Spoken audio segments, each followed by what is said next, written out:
একজন ভদ্রলোক আমাদের কাছে এসেছিলেন বহুদিন আগে। ওনার সবসময় মনে হয় যে উনি কারুর দ্বারা নিয়ন্ত্রিত হচ্ছেন, কিন্তু কৌস্তব আমরা ভয় পেয়ে গেছিলাম যখন 3 দিনের মাথায় উনি মারা গিয়েছিলেন। হ্যাঁ, কারুর সিগনেচারে যদি আমরা ক্রস সাইনটা দেখি তখন আমরা তার থেকে সাবধান হওয়ার চেষ্টা করি, তার কারণ তার মধ্যে সবকিছু শেষ করে দেওয়ার একটা প্রবণতা। ছোট করছি না, আমাদেরই পশ্চিমবঙ্গের একজন বিশিষ্ট নেত্রীর হাতের লেখার মধ্যে, বিশেষ করে সারনেমের মধ্যে ক্রস আছে। যখন তুমি কারুর হাতের লেখা দেখো, তুমি সবার আগে কি লক্ষ্য করো? তুমি যদি কোথাও বেড়াতে যেতে চাও বা তোমার কোনো মাথায় প্ল্যানিং চলছে, তখন তোমার লেখা ওপরের দিকে উঠে যাবে। তুমি আমাদের লাস্টের একটা এপিসোডে শশাঙ্ক বলে একটা স্ট্রোকের ব্যাপারে বলেছিলে, শশাঙ্কের ব্যাপারে জানতে চাই। 13 বছরের সম্পর্ক ভেঙে গিয়েছে, পরে আমরা চেক করে দেখেছি হাতের লেখায় শশাঙ্ক ছিল।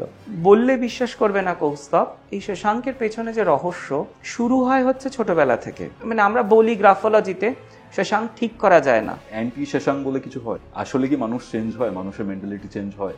জি আর ওয়াই, ছোট হাতের, এই দুটো শব্দকে আমরা সেক্সুয়াল স্যাটিসফ্যাকশনের শব্দ বলে মনে হয়। চিটিং এর একটা স্ট্রোকস বলছি, মানে গ্যারান্টেড সে তোমাকে চিট করবে। অনেক রোগ আছে যেগুলো আগে থেকে ডিটেক্ট করা যায়, যেরকম তোমার পেপটিক আলসার। এই সমাজ ব্যবস্থাগুলোতে মিডিল জোনের রাইটিং অনেক বেশি, সেখানে দেখবে ক্যাঁচাল আছে। তো তুমি উর্দু যদি দেখো, উর্দুতে কিন্তু মিডিল জোন বেশি আছে।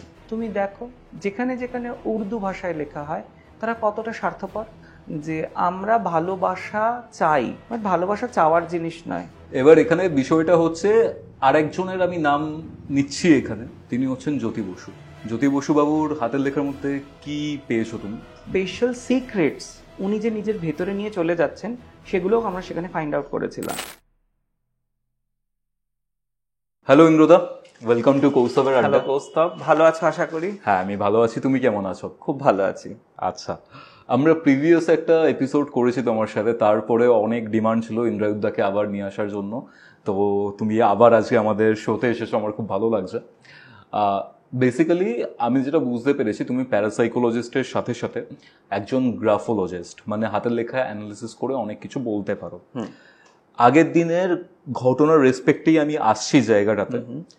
ধরো কারুর হাতের লেখার মধ্যে এমন কোনো স্ট্রোক বা এমন কোনো বিশেষত্ব আসে যার কারণে তুমি বলতে পারবে সে প্যারানর্মাল বা ভৌতিক কোনো কিছু নিয়ে সে ডিল করছে, বা তার লাইফের মধ্যে দিয়ে এরকম টাইপের কোনো প্যারানর্মাল অ্যাক্টিভিটি ঘটছে, সেটা কি হাতের লেখা দেখলে বোঝা যায়?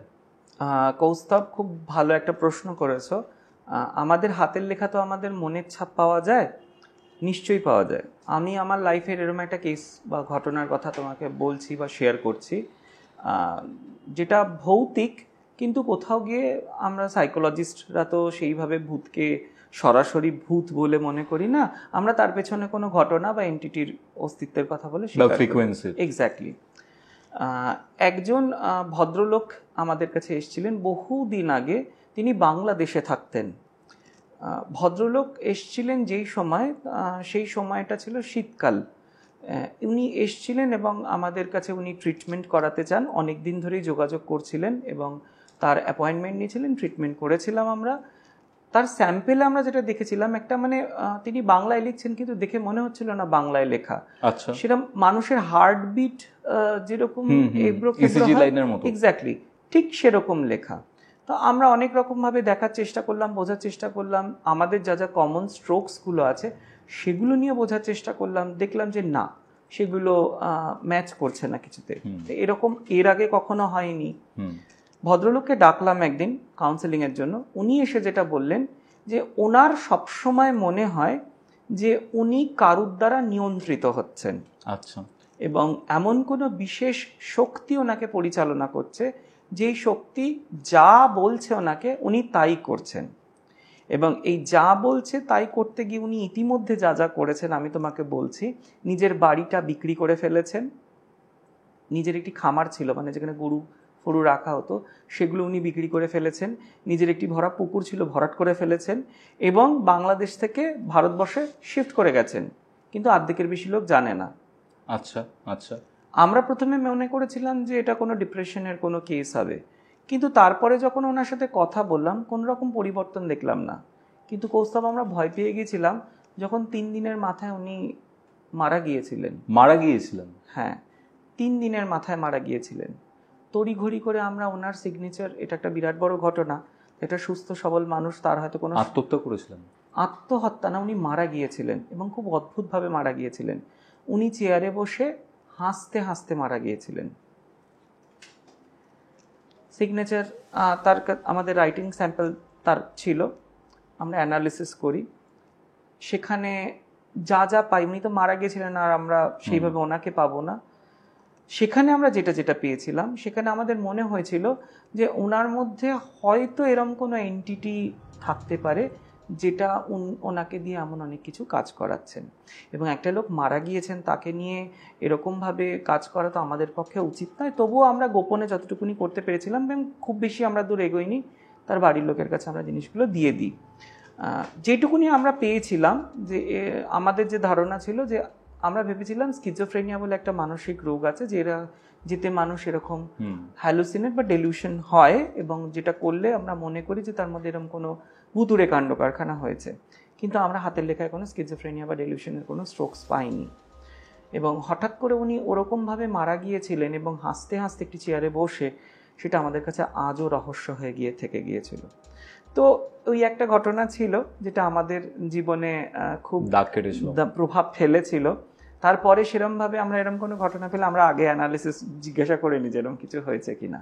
কিন্তু এখন আমাদের কাছে সেটা রহস্য, মানে এখন আমাদের কাছে তার স্যাম্পল রয়েছে, আমরা দেখি, কাজ করি সেটা নিয়ে, খুব বেশি জানতে পারি না। তো হয় এরকম সম্ভাবনাও আছে, হাতের লেখা থেকেও এরকম ধারণা আছে। আমরা কিছু স্ট্রোকস পেয়েছিলাম যাতে সার্টেন তার জার্কিংসগুলো, মানে তার মধ্যে এই যে ইমোশনের যে জার্কসগুলো হচ্ছে, সেগুলো আমরা বুঝতে পারছিলাম, কিন্তু এটা বুঝতে পারছিলাম যে কেন হচ্ছে, বাট কিছু ছিল। আর একটা জিনিস আমি যেটা জানতে চাই, তোমার সাথে যখন পার্সোনালি আমার কথা হচ্ছিল, তখন তুমি আমাকে খুব মারাত্মক একটা জিনিস জানিয়েছিলে, সেটা হচ্ছে ডি, একটা পার্টিকুলার ডি রয়েছে, প্যানিক ডি, ম্যানিক ডিটা হয় এরকম, তোমার হাতের লেখার ঝোঁক, বিশেষ করে ইংলিশে দেখা যায় ছোট হাতের, মানে ছোট স্মল লেটার্সে, ধরো বাঁ দিক ঘেঁষে তুমি লিখছো, তোমার হাতের লেখার ঝোঁক বাঁ দিকে, শুধুমাত্র ডি গুলো যদি ডান দিকে থাকে, তাহলে তখন আমরা তাকে ম্যানিক ডি বলি। আমি এই জায়গাটা বুঝলাম না, একবার বলো। ধরো আমরা যখন লিখি না, হাতের লেখার কিছু ঝোঁক আছে, মানে কখনো বাঁ দিক ঝোঁক করে অথবা কখনো ডান দিক ঝোঁক করে লিখে। আচ্ছা, তোমার সমস্ত হাতের লেখা যদি বাঁ দিকের দিকে থাকে, শুধুমাত্র ডি গুলো যদি ডান দিকে থাকে, তখন আমরা তাকে ম্যানিক ডি বলি। ম্যানিক ডি যাদের হয়, তাদের ভেতরে অনেক চাপা রাগ থাকে, শর্ট টেম্পার্ড বলি, তার জন্য মানুষ খুনও করে ফেলতে পারে। ব্রিটিশ মানে ইংল্যান্ডে 1800 শতকে একটা খুব কমন সিরিয়াল কিলারের কেস ছিল, জ্যাক দ্য রিপার, নাম শুনে থাকবে। তিনি বহু মানুষকে এরকম খুন করেছিলেন, স্পেশালি মেয়েদেরকে, বিশেষ করে মেয়েদেরকে। তার ভেতরে অনেক চাপা অ্যাগ্রেশন ছিল, তার ম্যানিক ডি ছিল। আচ্ছা, ওখানকার যারা গ্রাফোলজিস্ট ছিল, তারা তার ম্যানিক ডি থেকে তার শর্ট টাইম, তিনি এমনি খুব সাধারণ, খুব ভদ্র নম্র ব্যবহার করছে, কিন্তু যখন তার মধ্যে ওই চাপা রাগগুলো বেরিয়ে আসে, তখন তিনি এরকম ভাবে, আর এগুলো আই থিংক লেটার গুলো থেকে পেয়েছিল একদম, এবং সেগুলো খুব সাংঘাতিক হয়ে থাকে। মানে আমরা যখন ক্রিমিনালদের হাতের লেখা নিয়ে গবেষণা করি, বিশেষ করে ধরো ওই ছিনতাই বা চুরিবাজ বা ঠান্ডা মাথার যারা খুনি হয় বা সিরিয়াল কিলার হয়, তাদের হাতের লেখার মধ্যে না তুমি চট করে বুঝতে পারবে না, ওই একটা দুটো কিছু স্ট্রোকস আছে যেগুলো দেখলে তুমি বুঝতে পারবে যে সে সিরিয়াল কিলার হতে পারে। এক্স্যাক্টলি। আরেকটা ঘটনা আছে, সেটা কোনো একটা সম্ভবত আমেরিকায় ক্রিশ্চিয়ানদের যে চার্জ ছিল, জোডিয়াক কিলার বলা হয় ওনাকে। উনি কি করতেন, ওনার লেখার মধ্যে, সিগনেচারের মধ্যে একটা জোডিয়াক সাইন করতেন, যেই সাইনটা ক্রস মতন হতো। ক্রস মানে সবকিছু শেষ করে দেওয়া। এখানে একটা কথা বলি, কারোর সিগনেচারে যদি আমরা ক্রস সাইনটা দেখি, তখন আমরা তার থেকে সাবধান হওয়ার চেষ্টা করি, তার কারণ তার মধ্যে সবকিছু শেষ করে দেওয়ার একটা প্রবণতা। মানে এক্স লিখছে ক্রসের মতো, এরকম হবে কি? তোমার পডকাস্ট এটা বলা ঠিক হবে কিনা আমি জানি না, আমি চলে আসি, ছোট করছি না। আমাদেরই পশ্চিমবঙ্গের একজন বিশিষ্ট নেত্রীর হাতের লেখার মধ্যে, বিশেষ করে সারনেমের মধ্যে ক্রস আছে, এবং তুমি যদি একটু খোঁজ নিয়ে দেখো, তার পারিবারিক অনেক অশান্তি এবং পারিবারিক অনেক ঝামেলা আছে। নেত্রী নেত্রী নামটা কি বলা যাবে? নামটা এখানে না হয় নাই বললাম, বুঝে গেছেন কিন্তু আমাদের পশ্চিমবঙ্গের খুব বিশিষ্ট একজন পারিবারিক নেত্রীর মধ্যে ক্রস আছে, হাতের লেখা সার নেমে, আগে ছিল এখন নেই।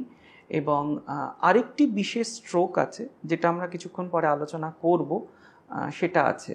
তো ওনার ফ্যামিলি স্টাডি যদি তুমি করে থাকো দেখবে ওনার সিগনেচারের মধ্যে এই জিনিসগুলো রয়েছে। আরেকটা স্ট্রোকের নামটা কি? যেটা ফ্যালেন ক্ল বলি আমরা আলোচনা করব। ওনার সিগনেচারের মধ্যে আমরা যেটা পেয়েছি সেটা হচ্ছে প্রচণ্ড তিনি অ্যাক্টিভ এবং জনদরদি, এবং মন থেকে তিনি মানুষের কথা ভাবেন, একদম ভাবেন, এবং তার ইচ্ছা পূরণের জন্য, মানে মানুষের জন্য কাজ করার জন্য উনি যে কোনো, ওই যে হিন্দিতে একটা কথা আছে না, হদ তক জানে কে লিয়ে কুছ ভি কর জায়েগা, জাস্ট লাইক দ্যাট, উনি যা খুশি তাই করে ফেলতে পারেন, এবং শুধুমাত্র মানুষের কথা ভেবে তার হাতের লেখার মধ্যে আমরা পাই। আমাদেরই ভারতবর্ষে একজন বিশিষ্ট নেতার হাতেও কিন্তু আমরা এটা দেখি, খুব পরিচিত ভারতবর্ষের একজন কর্তৃত্বস্থানীয় নেতার কথাই আমি বলছি। তার হাতের লেখা বা তার সিগনেচারটা একবার যদি দেখো, দেখবে তিনি তার সিগনেচারটাকে বিভিন্ন স্ট্রোকস দিয়ে মুড়ে ফেলেছেন। আচ্ছা, তার ভেতরে একরকম, বাইরে আর একরকম, বলবে এক, করবে আর এক। ভেতরে একরকম দেখাবে, মানে উনি অ্যাকচুয়ালি, কিন্তু দেখাবে পুরো আরেক রকম। এই জিনিসটা তার মধ্যে থাকবে, এবং তিনি যা যা বলছেন তার পেছনে, তার সত্যতার পেছনে অনেকগুলো প্রশ্ন চিহ্ন আছে। ওকে, আমরা এরকম বিশিষ্ট কিছু ব্যক্তিত্বের হাতের লেখা নিয়েও আজকে কথা বলবো, তাদের ভেতর থেকে কি বেরিয়ে আসে যেটা তারা দেখাতে চান না। একদম, আজকের এপিসোডে সেটাই হয়তো সিগনেচার একটা জায়গা থাকবে বিভিন্ন জিনিসের মধ্যে। একদম, অনেক কিছু আজকে আমরা আলোচনা করতে চলেছি। আমরা লাস্ট তোমার সাথে যে আড্ডাটা মেরেছিলাম সেখানে গ্রাফোলজির যে ব্যাপারটা সেটা বারবার ঘুরে ফিরে এসেছিল, আর সেটা নিয়ে আমার মনের মধ্যে অনেক ইন্টারেস্ট রয়েছে। আমি যখন তোমার সাথে প্রথমবার দেখা করি তখন তুমি আমার হাতের লেখার দিকে আমি কিরকম সেটা তো আমি জানি, হয়তো অনেকেই জানেন না, ইন্ট্রিনসিক ভাবে ভেতর থেকে সেটা তুমি একদম পারফেক্টলি বলে দিয়েছিলে জাস্ট আমার হাতের লেখা আর আমার সাইন দেখে। আমার ওই জায়গাটা খুব খটকা লেগেছিল। আমি ফার্স্টের দিকে জানতাম গ্রাফোলজি ব্যাপারটা কি, আমার একটা বন্ধু করতো, কিন্তু এত কিছু বলে দেওয়া যায় আমার পার্সের পকেটের মধ্যে, মানে পার্সের মধ্যে কি কি রয়েছে, কেমন হতে পারে সেটাও তুমি বলে দিলে, বাড়ির আশেপাশে কি জিনিসপত্র রয়েছে সেটাও বলে দিলে, জাস্ট আমার হাতের লেখা দেখে আমার খুব ইন্টারেস্টিং লেগেছে। এটা কিভাবে বলা যায় ইন্দ্রদা, মানে তুমি একজনের হাতের লেখাটা দেখছো, অ্যানালিসিস করছো, তারপরে তুমি এত কিছু কিভাবে বলে দিচ্ছ? কৌস্তব, দেখো আমরা যা কিছু দেখছি, শুনছি, বুঝছি সবটাই মাথা দিয়ে, মানে আমাদের ব্রেন থেকে বুঝছি বা আমাদের মস্তিষ্ক থেকে বুঝছি। এবার আমাদের মস্তিষ্ক স্মৃতি হিসেবে বা মেমারি হিসেবে আমাদের মাথার মধ্যে সেগুলো জমা রাখছে। তো যখনই আমরা তার বহিঃপ্রকাশ করছি, সেই জমে থাকা জিনিসগুলোই কিন্তু আমাদের ওই বহিঃপ্রকাশ, মানে আচরণের মধ্যে দিয়ে হয়, বহিঃপ্রকাশ কথা বলার মধ্যে দিয়ে হয়, ছবি আঁকার মধ্যে দিয়ে হয়, তেমনি লেখার মধ্যে দিয়েও হয়। তো ঠিক সেরকমভাবেই মানুষের হাতের লেখা বা লেখার মধ্যে দিয়েও আমরা কিন্তু আমাদের ভাবনা চিন্তাগুলো, আমাদের অভিজ্ঞতাগুলো বা আমাদের স্মৃতিগুলো খুব সুন্দর রকমভাবে আমরা পড়তে পারি। তা যেই পদ্ধতিতে আমরা এই জিনিসগুলো পড়তে পারি সেই বিজ্ঞানের নাম হচ্ছে হ্যান্ডরাইটিং অ্যানালিসিস, বা খুব সহজে বা খুব কমন বা পরিচিত নাম হচ্ছে গ্রাফোলজি। তো খুব ইন্টারেস্টিং বিষয়, এটা বিজ্ঞানেরই একটা বিষয়, এবং এই নিয়ে এই মুহূর্তে বহু জায়গায় বহু মানুষ এটাকে চর্চা করছে। মনোবিজ্ঞানেরই একটা পার্ট, এবং যেহেতু আমি মনোবিজ্ঞান নিয়ে কাজ করছি অনেক দিন ধরে, তো এটা আমার একটি বিশেষ জায়গা যেখান থেকে আমি লোকের হাতের লেখা দেখে তাদের সম্পর্কে, তাদের অন্তর্মন সম্পর্কে বলতে পারি।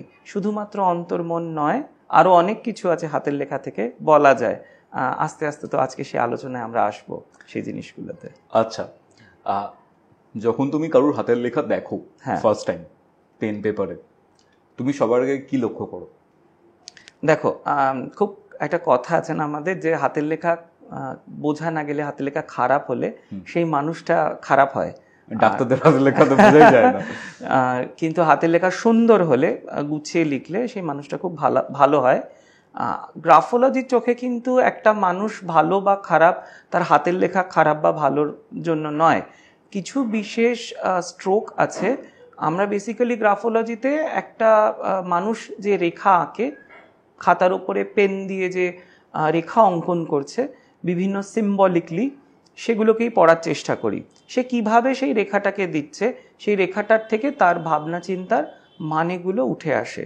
তো সেদিক থেকে দেখতে গেলে আমরা যখন কারোর হাতের লেখা দেখি তখন কিন্তু বেসিক্যালি সেই মানুষটার ভেতরের মানে সে কি ভাবছে এই মুহূর্তে, মানুষটা কেমন, এবং মানুষটার সম্পর্কে একটা ওভারঅল একটা জিস্ট ধারণা আমরা নেওয়ার চেষ্টা করি।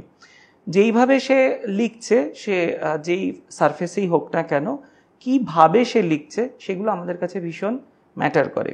তার অনেকগুলো স্টেপস আছে, অনেকগুলো ভাগ আছে, অনেকগুলো দিক আছে, সেই দিকগুলো নিয়ে আমরা আলোচনা করি।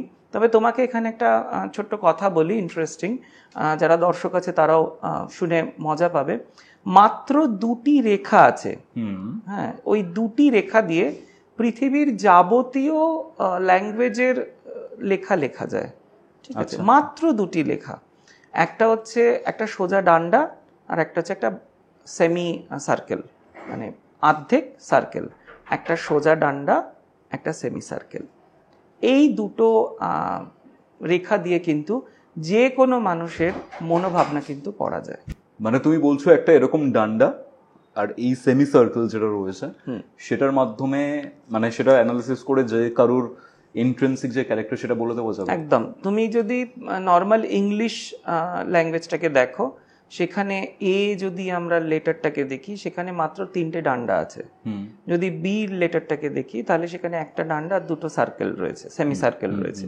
সি তো একটা নিজেই সেমি সার্কেল, ডিতে একটা ডান্ডা একটা সেমি সার্কেল রয়েছে। তো এইভাবে যাবতীয় লেখা মানে পৃথিবীর যাবতীয় লেখা কিন্তু এই একটা ডান্ডা বা একটা সেমি সার্কেল দিয়েই লেখা হয়।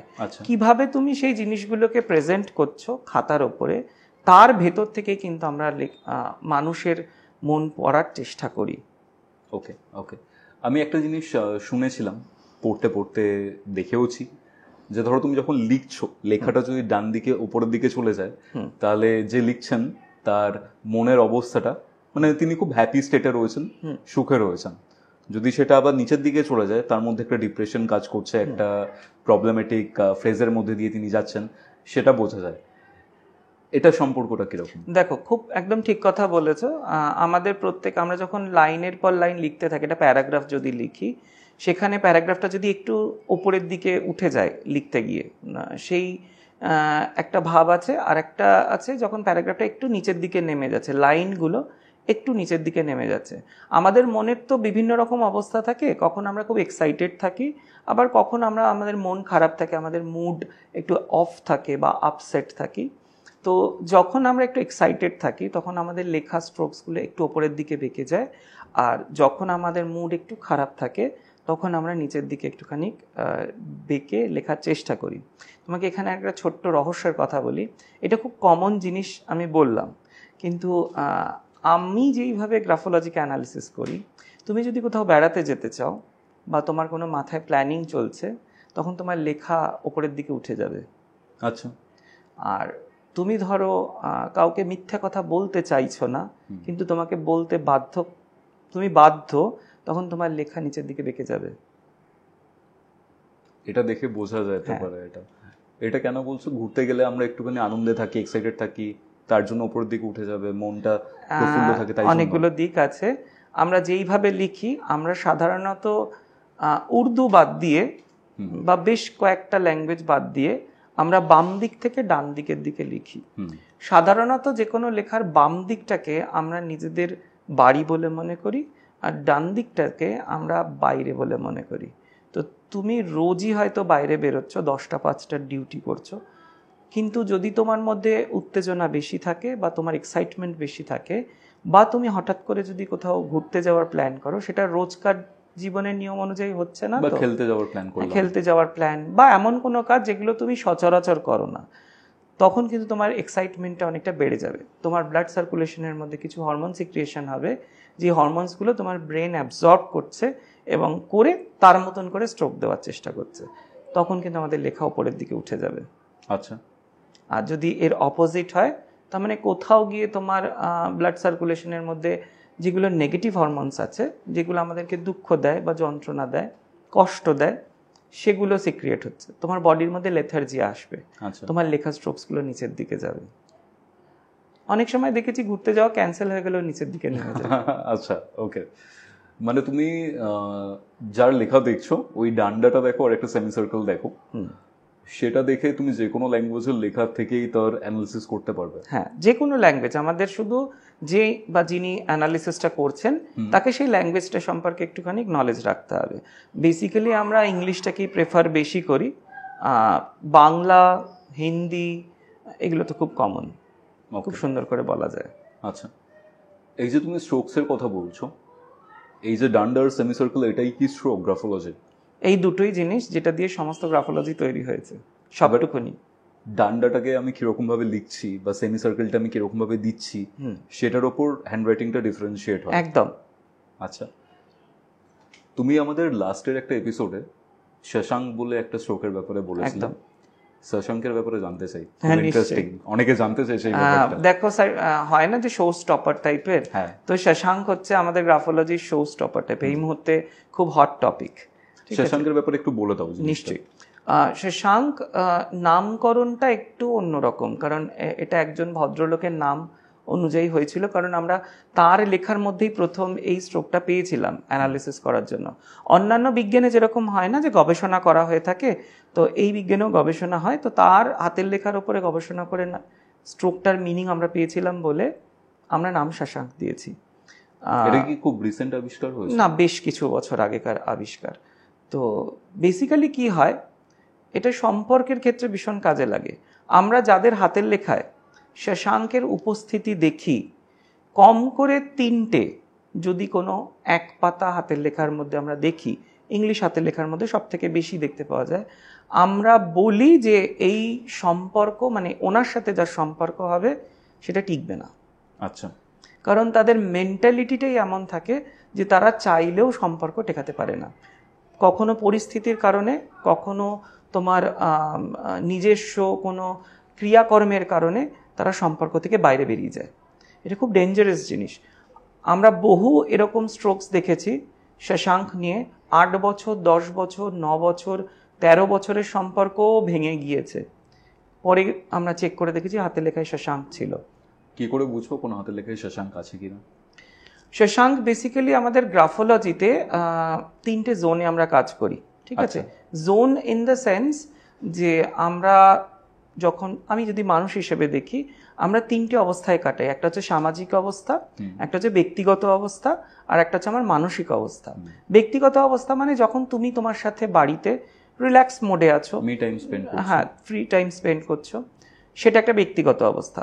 তুমি যখন কিছু ভাবছো, সেটা তোমার কাজের জায়গাতে থেকেও হতে পারে, তোমার ব্যক্তিগত অবস্থা থেকেও হতে পারে, সেই একটা জায়গা রয়েছে। আরেকটা জায়গা রয়েছে যেটা সামাজিক অবস্থা, যেরকম আমি এখন তোমার সাথে কথা বলছি, আমরা এখন সামাজিক অবস্থায় রয়েছি। শশাঙ্ক সামাজিক অবস্থায় দেখতে পাওয়া যায়। আচ্ছা, সেখানে কি হয় যে গোল গোল যে অক্ষরগুলো আছে, যেরকম আমরা ইংলিশে যদি বলি এ আছে, ও আছে। এ গোল কি করে? ছোট হাতের এ দেখবে গোল দিয়ে শুরু হয়, ও গোল হয়, ঠিক আছে? কিছু কিছু ক্ষেত্রে আমরা ছোট হাতে যে ডি লিখি, সেই ডিটা গোল হয়। তো এই গোল ও এ ডি এর ঠিক যখন আমরা শুরু করছি, সেখানে যদি ছোট্ট একটা হুক চলে আসে, হুক ইন দ্য সেন্স যে গোলটা তো স্পষ্ট হওয়ার কথা, কিছুটা অংশ ভেতরে ঢুকে গেল, খুব সামান্য, খুব সামান্য, তুমি ইচ্ছা করে করলে না, আনকনসিয়াসলি ওটা ঢুকলো। এরকম ভাবে আমি এ লিখলাম, ভেতর দিকে একটুখানি স্ট্রোক থাকবে, শুরুতেই তোমার ভেতর দিকে একটুখানি গোলটা ঢুকে গেল। ওকে ওকে, ঠিক আছে, তুমি ইচ্ছা করে করলে না, আনকনসিয়াসলি হলো, তখন সেই স্ট্রোকটাকে আমরা শশাঙ্ক বলে থাকি। আচ্ছা, এবং বললে বিশ্বাস করবে না কৌস্তব, এই শশাঙ্কের পেছনে যে রহস্য আমি তোমাকে বলছি, সেটা শুরু হয় হচ্ছে ছোটবেলা থেকে। ধরে নাও মা আর বাবা, তার মধ্যে মা একটু ডমিনেটিং এবং বাবা একটু নরম প্রকৃতির। সেখানে মাই সংসারের সমস্ত সিদ্ধান্ত, ডিসিশনস এগুলো নিচ্ছেন, এবং বাবা কোথাও গিয়ে মায়ের কথা অনুযায়ী কাজ করছে। আমাদের বাইরে থেকে দেখে মনে হয় না কি ভালো একটা ফ্যামিলি, খুব সুন্দর, মেয়েরা তাদের যোগ্য অধিকার পাচ্ছে বা ছেলেটাও মেয়ের কথা শুনছে, কিন্তু এটা কিন্তু সম্পূর্ণ পরিবেশের বিপরীত অবস্থা। এইরকম অবস্থায় তাদের যদি কোনো একটা পুরুষ সন্তান হয়, মানে ছেলে সন্তান হয়, তার 6 বছর বয়সের মধ্যে যদি ওই মাকে সে ওইভাবে দেখে, কিভাবে দেখছে, বাড়ির সমস্ত সিদ্ধান্ত তার মা নিচ্ছে, সে একটু ডমিনেটিং, তার কথাতেই সব কিছু চলছে, তখন তার মায়ের প্রতি যে ভালোবাসাটা থাকা উচিত, স্নেহ মমতা, সেটা থাকবে, কিন্তু এই গুণটা বাবার মধ্যে থাকা উচিত। যেহেতু বাবার মধ্যে পাচ্ছে না, তাই বাবার প্রতি তার একটা তীব্র রাগ তৈরি হবে, কিন্তু বাবাকে যেহেতু সে ভালোবাসে, তাই বাবার প্রতি তার একটা ভালোবাসাও তৈরি হবে একই সাথে, একই মোমেন্টসে। এই অবস্থাটাকে আমরা বলে থাকি হচ্ছে লাভ হেট রিলেশনশিপ ইন সেম সেক্স। মানে একটি ছেলে সন্তান, তার বাবার প্রতি তার ভালোবাসাও আছে, শ্রদ্ধাও আছে, তার সাথে সাথে তার বাবাকে ভালো লাগে না। ঠিক মায়ের প্রতিও হয়, মায়ের প্রতি তার ভালোবাসা আছে, কিন্তু তার মাকে ভালো লাগে না। তার কারণ হচ্ছে মা একটু ডমিনেটিং। মায়েদের কাছ থেকে আমরা আদর, যত্ন, স্নেহ, মমতা এগুলো পেতে চাই। এই ছেলেটাই যখন একটু বড় হয়ে যাবে, ধরে নাও 15-16 বছর বা 18-19 বছর, যখন একটা সম্পর্ক তার প্রয়োজন আছে, এ চেষ্টা করবে একটি সুন্দর দেখতে বা তার থেকে একটু কম ক্ষমতা সম্পন্ন কিন্তু সুন্দর দেখতে কোনো মেয়ে। যতক্ষণ না ছেলেটি মেয়েটিকে অ্যাসিওর করবে যে মেয়েটির জন্য সে জীবন দিয়ে দিতে পারে, এবং মেয়েটি যতক্ষণ না অ্যাসিওর হচ্ছে যে হ্যাঁ এই আমার যোগ্য মানুষ, আমি একে পেয়েছি, ততদিন পর্যন্ত মেয়েটির কাছে ছেলেটি ডাউন টু আর্থ হয়ে থাকবে। মানে তুমি যা বলবে তাই করে দেবে। কিন্তু যেই দিনকে বুঝে যাবে যে এই ছেলেটি, মানে এই মেয়েটি, বিশেষ করে ছেলেটির কাছে আমাকে ছেড়ে আর কোনোদিনও বেরিয়ে যাবে না, ঠিক সেই দিন থেকে মানসিক অত্যাচার শুরু হবে। ভোটের আগে প্রচারের মতো ব্যাপার। হ্যাঁ, অনেকটা। ঠিক আছে।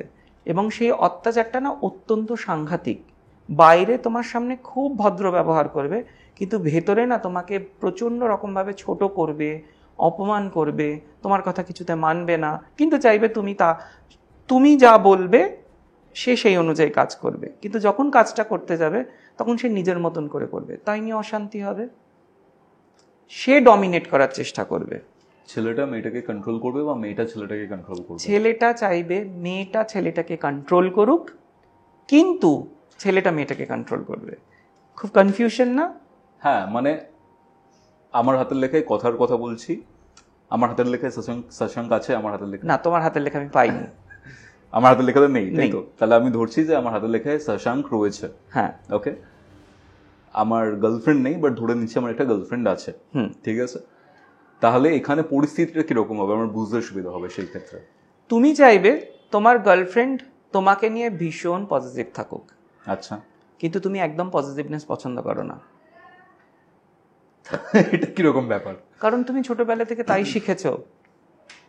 আমি চাইবো যে পজিটিভ থাকুক, আবার হলেও আমার সেটা নিয়ে প্রবলেম হবে। তুমি ছোটবেলা থেকে তাই শিখেছো। তোমার মা, তার কাছ থেকে তুমি স্নেহ, মায়া, মমতা এগুলো চেয়েছো, কিন্তু তুমি পেয়েছো ঠিক উল্টোটা। তুমি অভ্যাস করেছো, এবার তোমার মধ্যে সেই নেচার চলে এসছে। আচ্ছা, যেহেতু তুমি ছেলে, তুমি একটা মহিলাকে চাইবে, তুমি চাইবে সেই তোমার মাকে তুমি যেইভাবে দেখেছো তার মধ্যে তুমি সেই রূপটা দেখবে। তোমার মায়ের সাথে লাভ হেট রিলেশনশিপ ছিল, তোমার এই মুহূর্তে পার্টনারের সাথেও লাভ হেট রিলেশনশিপ থাকবে। লাভটা থাকবে কনসিয়াসলি আর হেটটা থাকবে আনকনসিয়াসলি। এবার তুমি ভাবো তো তোমার গার্লফ্রেন্ড বা তোমার পার্টনারের কি অবস্থা হবে তোমার সেই মুহূর্তে, বুঝতে কতটা অসুবিধা হবে। সে কনফিউজড হয়ে তোমাকে ছেড়ে চলে যাবে। আবার আমি যেতেও দিতে চাইবো না। তুমি যেতে দিতে চাইবে না, তখন টক্সিক বিহেভিয়ারগুলো আসবে। কিরকম? প্রচণ্ড রকম। তুমি আটকে রাখবে, কিন্তু সে থাকতে চাইবে না। তুমি তাকে পাত্তা দেবে না, তাকে ছোট করবে, দিন প্রতিদিন তার কথা শুনবে না, তাকে কিছু কিছু ক্ষেত্রে তো আমরা শারীরিক অত্যাচারও দেখি, সেগুলো তুমি করবে। কিন্তু তুমি বাইরে যেই যাবে তার লোকজনের কাছে এমনভাবে প্রচার করবে যে তুমি কত ভালো, তার কত কেয়ার নাও। ওকে, এরকম সিচুয়েশনের মধ্যে পড়তে হয়। সর্ষের মধ্যে ভূত রয়েছে। একদম। আমরা আজ অব্দি শশাঙ্ক স্ট্রোক রয়েছে কিন্তু বিয়ে টিকে রয়েছে দেখিনি। সিরিয়াসলি? একদম। অন্তত 3 থেকে 400-র উপরে কেসেস পেয়েছি। বিয়ে টিকে রয়েছে, সম্পর্ক টিকে রয়েছে, শশাঙ্ক রয়েছে। অসম্ভব। অনেকে আমাদের কাছে প্রশ্ন করেছে যে হাজবেন্ডেরও শশাঙ্ক রয়েছে, ওয়াইফেরও শশাঙ্ক রয়েছে, সেখানে কি সম্পর্ক টিকে যেতে পারে? ও আরো তাড়াতাড়ি কেটে যায়। মানে ব্যাপারটা তখন আরো বেশি কমপ্লেক্স। একদম। মানে প্রচণ্ড, মানে এরা না, মানে আমরা বলি গ্রাফোলজিতে শশাঙ্ক ঠিক করা যায় না।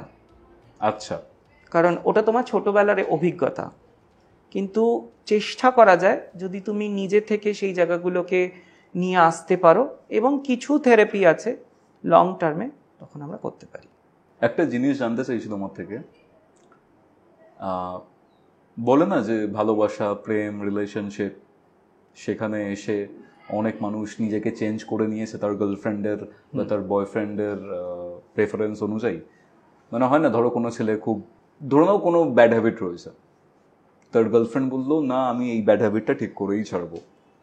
ওকে, আসলে কি মানুষ চেঞ্জ হয়? মানুষের মেন্টালিটি চেঞ্জ হয় না বেসিক মানুষ একই রকমের থাকে? কোর মেন্টালিটি তো চেঞ্জ হয় না।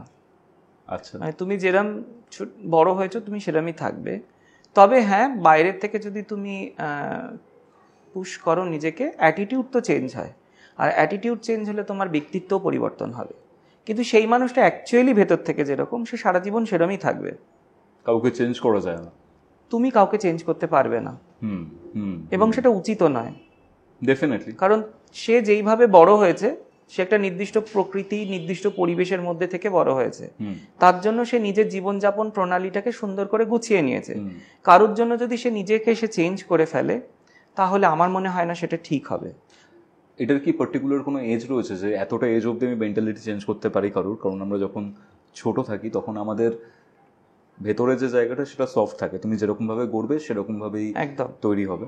তো এটার কি বেসিক কোনো এজ রয়েছে যে এত বছর এজ অবধি? একদম 12 বছর বয়স পর্যন্ত আমরা এটাকে করতে পারি। 12 থেকে 18, কখনো কখনো 20-র মধ্যে এটা একটু সমস্যা করে, কিন্তু তারপরে আমার মনে হয় না এর আর সেরকম কোনো বড় পরিবর্তন আসে। তবে হ্যাঁ, কারোর সাথে থাকতে গেলে তখন যেটা হয় সেটা অ্যাডজাস্টমেন্ট হয়। আচ্ছা, আমরা তখন বড় হয়েছি তো অ্যাডজাস্ট করতে শিখি।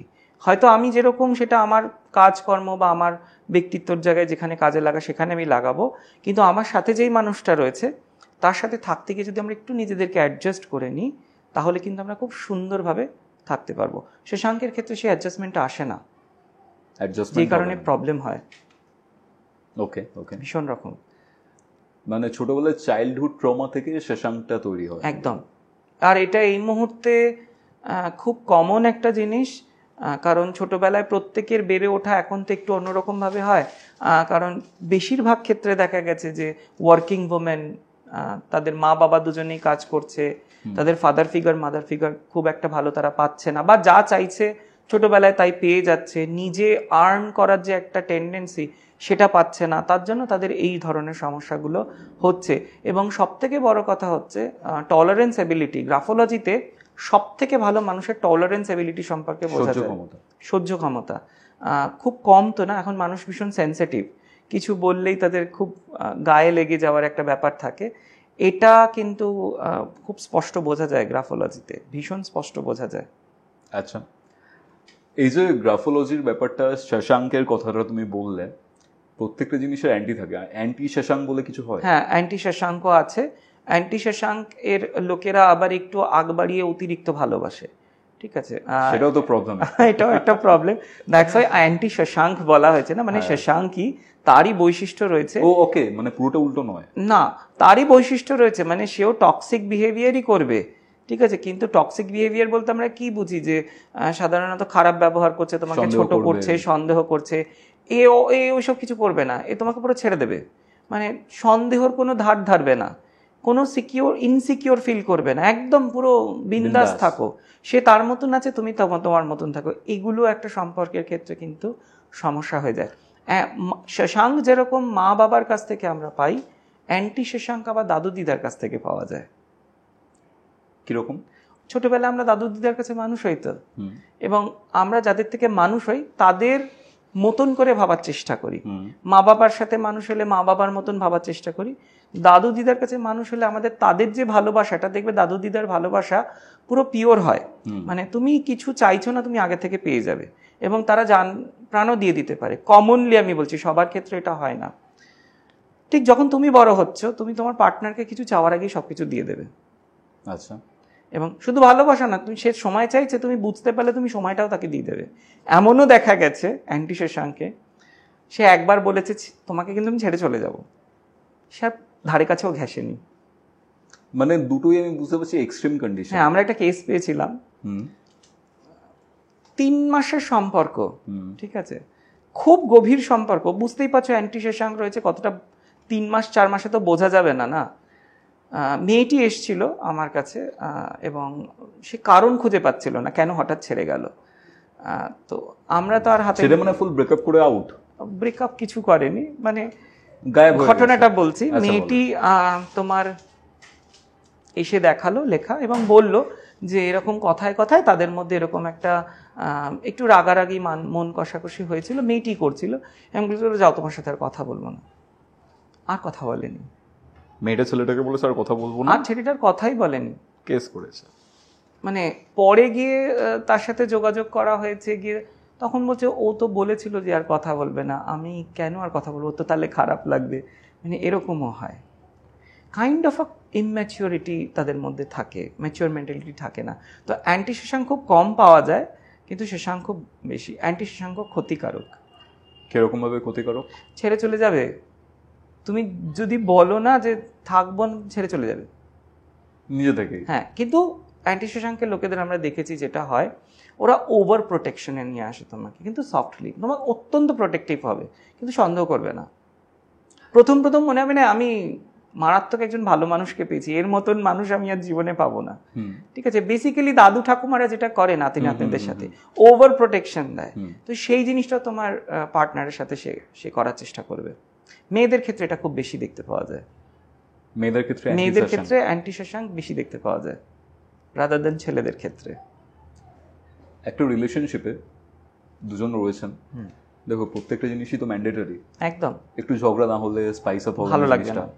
একটুখানি যদি এই ছেলেটার সাথে কেন কথা বলছিস বা এই মেয়েটার সাথে কেন কথা বলছিস, খুব দরকার। হালকা হালকা, মানে খুব প্রমিনেন্ট না, সেগুলো তো একটা ফান এলিমেন্ট অ্যাড করে, যে না আমার জন্য কেউ আছে যে কেয়ার করছে, আমার জন্য হালকা পজিটিভ হচ্ছে বা একটুখানি রাগারাগি করছে, এরকম করা হচ্ছে। অ্যান্টি শশাঙ্কের লোকেদের মধ্যে তুমি সেই গুণ একটুও পাবে না। সেটাই তো প্রবলেম হয়ে যাবে না। এবং তখন মানে ওই যে বললাম অতিরিক্ত ভালোবাসা, তোমাকে যে ভালোবাসে না সে তখন নিজে সন্দেহ করবে এই এত কেন ভালোবাসে। এরকমও দেখেছি ভগবানের মতন ভালোবাসে, মানে একটা মানুষ ভগবানের প্রতি তার যে ভক্তি থাকে, সে ভগবানের মতন তাকে ভালোবাসে, কিন্তু সে যদি একবার বলে যে আমি আর থাকতে পারছি না, ও সে ছেড়ে চলে যাবে এবং ঝগড়া অশান্তি সেরকম করবেই না। আমার এক্স গার্লফ্রেন্ডেরটা দেখাতে হতো তোমাকে। ওকে, আমার মধ্যে অ্যান্টি শশাঙ্ক আছে দেখেছো? না, তোমার মধ্যে শশাঙ্ক নেই, অ্যান্টি শশাঙ্ক নেই। আচ্ছা, এইগুলো যখন জানি নিজের ব্যাপারে বেশ কিউরিওসিটি হয়। ধরো আমি যে মানে গ্রাফোলজির যে ব্যাপারটা আমি লক্ষ্য করলাম তোমার সাথে কথা বলে, যে নিজের যে পোর্শনটা রয়েছে, নিজের যে ইন্ট্রেন্সিক ব্যাপারটা রয়েছে, আমরা অন্য অনেকের সাথে অনেক বেশি কথা বলি, নিজেকে টাইম দিই না, নিজের ব্যাপারে জানতে অন্য আরেকজনের কাছে যাই। হ্যাঁ, গ্রাফোলজি দিয়ে নিজেকে খুব ভালো বোঝা যায়। মানে তুমি লিখতে, আমি একটা ছোট জিনিস বলি, একটা স্ট্রোকস বলছি স্লাইডসলি। গ্রাফোলজিতে বিশেষ করে ইংরেজিতে জি আর ওয়াই ছোট হাতের এই দুটো শব্দকে আমরা সেক্সুয়াল স্যাটিসফ্যাকশনের শব্দ বলে মনে থাকি। মানে তুমি সেক্সুয়ালি স্যাটিসফাইড হবে কিনা সেটা জি আর ওয়াই এই দুটো দেখে বোঝা যায়। মানে আমি নিজে স্যাটিসফাই হব কিনা, না অন্যকে স্যাটিসফাই করতে পারবো কিনা, বা তোমার ধরো এরকম কোনো রিলেশনশিপ আছে, তার থেকে তুমি সেক্সুয়ালি স্যাটিসফাইড হবে কিনা, বা সে তোমার থেকে সেক্সুয়ালি স্যাটিসফাইড হবে কিনা, এটা তোমার জি আর ওয়াই এই দুটো রাইটিং স্ট্রোক দেখে বলে দেওয়া যাবে।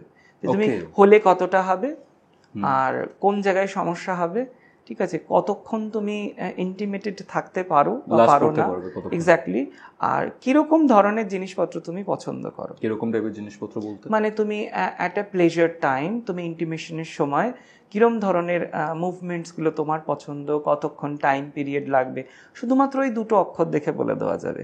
ইভেন আমরা এটাও বলে দিতে পারবো যে তুমি ডিভোর্সি কিনা।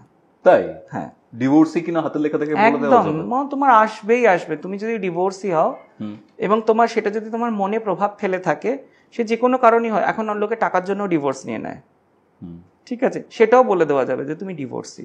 কারণ আমরা যখন দেখো, আমরা তো সাইকোলজিক্যাল কাউন্সিলিং করি, আমরা কেস স্টাডিজ নিই, লোককে যখন এসে আমাদের কাছে বসে না এবং বলতে শুরু করে না, আমরা একটা স্যাম্পল নিয়ে নিই এবং নিয়ে তারা বলছে আর আমরা ম্যাচ করতে থাকি যে কোথায় মিথ্যা কথা বলছে, কোথায় সত্যি কথা বলছে। কারণ তোমার ভেতরে এমন অনেক জিনিস আছে যেগুলো তুমি আমার সাথে শেয়ার করবে না, সেটা লেখা থেকে উঠে চলে আসবে। খুব ডেঞ্জারাস ব্যাপার কিন্তু। হ্যাঁ, কিন্তু এটা একটা ব্যাপার থাকে, যারা গ্রাফোলজি শিখেছে বা যারা জানে তারা মিসইউজ করে না জিনিসটাকে। কারণ মিসইউজ করার কোনো স্কোপ নেই। তুমি করে কি করবে? তুমি শুধু জানতেই পারবে। তুমি না ব্ল্যাক মেইল করতে পারো বাকি, কারণ তুমি একজন ডাক্তার, তোমার কাজ হচ্ছে চিকিৎসা করা। তুমি একটা টুলস ইউজ করে তাকে তুমি হেল্প করছো, তো সেখানে নিশ্চয়ই তুমি খারাপ দিকে নিয়ে যাবে না। সেই জন্যই এই জিনিসটাকে আমরা ইউজ করি না কখনো। কিন্তু তোমার ক্ষেত্রে খুব কঠিন হয়ে দাঁড়াবে যে তুমি কিছু জিনিস লুকিয়ে যাচ্ছ। আমরা ঠিক ওখান থেকে ধরে নেবো যে তুমি এই জায়গাটা বলছো না আমাকে। কোনো ছেলে বা মেয়ে রিলেশনশিপে লয়াল কিনা সেটা হাতের লেখা দেখে খুব বোঝা যাবে। ইজিলি, খুব ভীষণ সহজভাবে। এবং আমি বলি, একজন আমাদের আমি যেখান থেকে শিখেছি, আমাদের ম্যাম, আমি বিদেশ থেকে শিখেছি, ম্যাম বলতেন যে 3 রকমভাবে মানুষের লয়্যালটি নিয়ে 3 ধরনের লোক বলতে পারে। যারা সাইকোলজিস্ট তাদের 3 দিন সময় লাগবে, ঠিক আছে। যারা অ্যাস্ট্রোলজার তাদের মিনিমাম 2 থেকে 3 মিনিট সময় লাগবে, আমাদের 3 সেকেন্ড সময় লাগে। ওকে ওকে ওকে ওকে, তুমি লিখবে, আমি সঙ্গে সঙ্গে বলে দেবো যে তুমি লয়াল নাও। ওকে। ওই যে আমাদের কাছে তো দুটো জিনিসই আছে না, একটা ডান্ডা আছে আর একটা সেমি সার্কেল রয়েছে। তুমি যেরকম ভাবে প্রেজেন্ট করবে আমরা সেটা দিয়ে বলে দেবো। মানে একজন সাইকোলজিস্ট যিনি রয়েছেন 3 দিনে বলবেন, অ্যাস্ট্রোলজার কারণ তাকে অনেক টেস্ট করতে হবে, তাকে অনেক প্রশ্ন করতে হবে, তারপরে গিয়ে সে জানবে। অ্যাস্ট্রোলজারের কাছে তার গবেষণা করতে হবে, তার গ্রহ আছে, নক্ষত্র আছে এবং তার পজিশনসগুলো রয়েছে। কিন্তু আমাদের জাস্ট 2 থেকে 3 সেকেন্ডস লাগবে। আমরা ওই দেখে নেবো একবার স্ট্রোকস আছে কিনা, স্ট্রোকস আছে মানে তুমি, তোমার মধ্যে সেই মেন্টালিটি আছে এবং তুমি চিট করবে। আচ্ছা আচ্ছা, স্ট্রোকগুলো মানে কিরকম ভাবে বোঝো?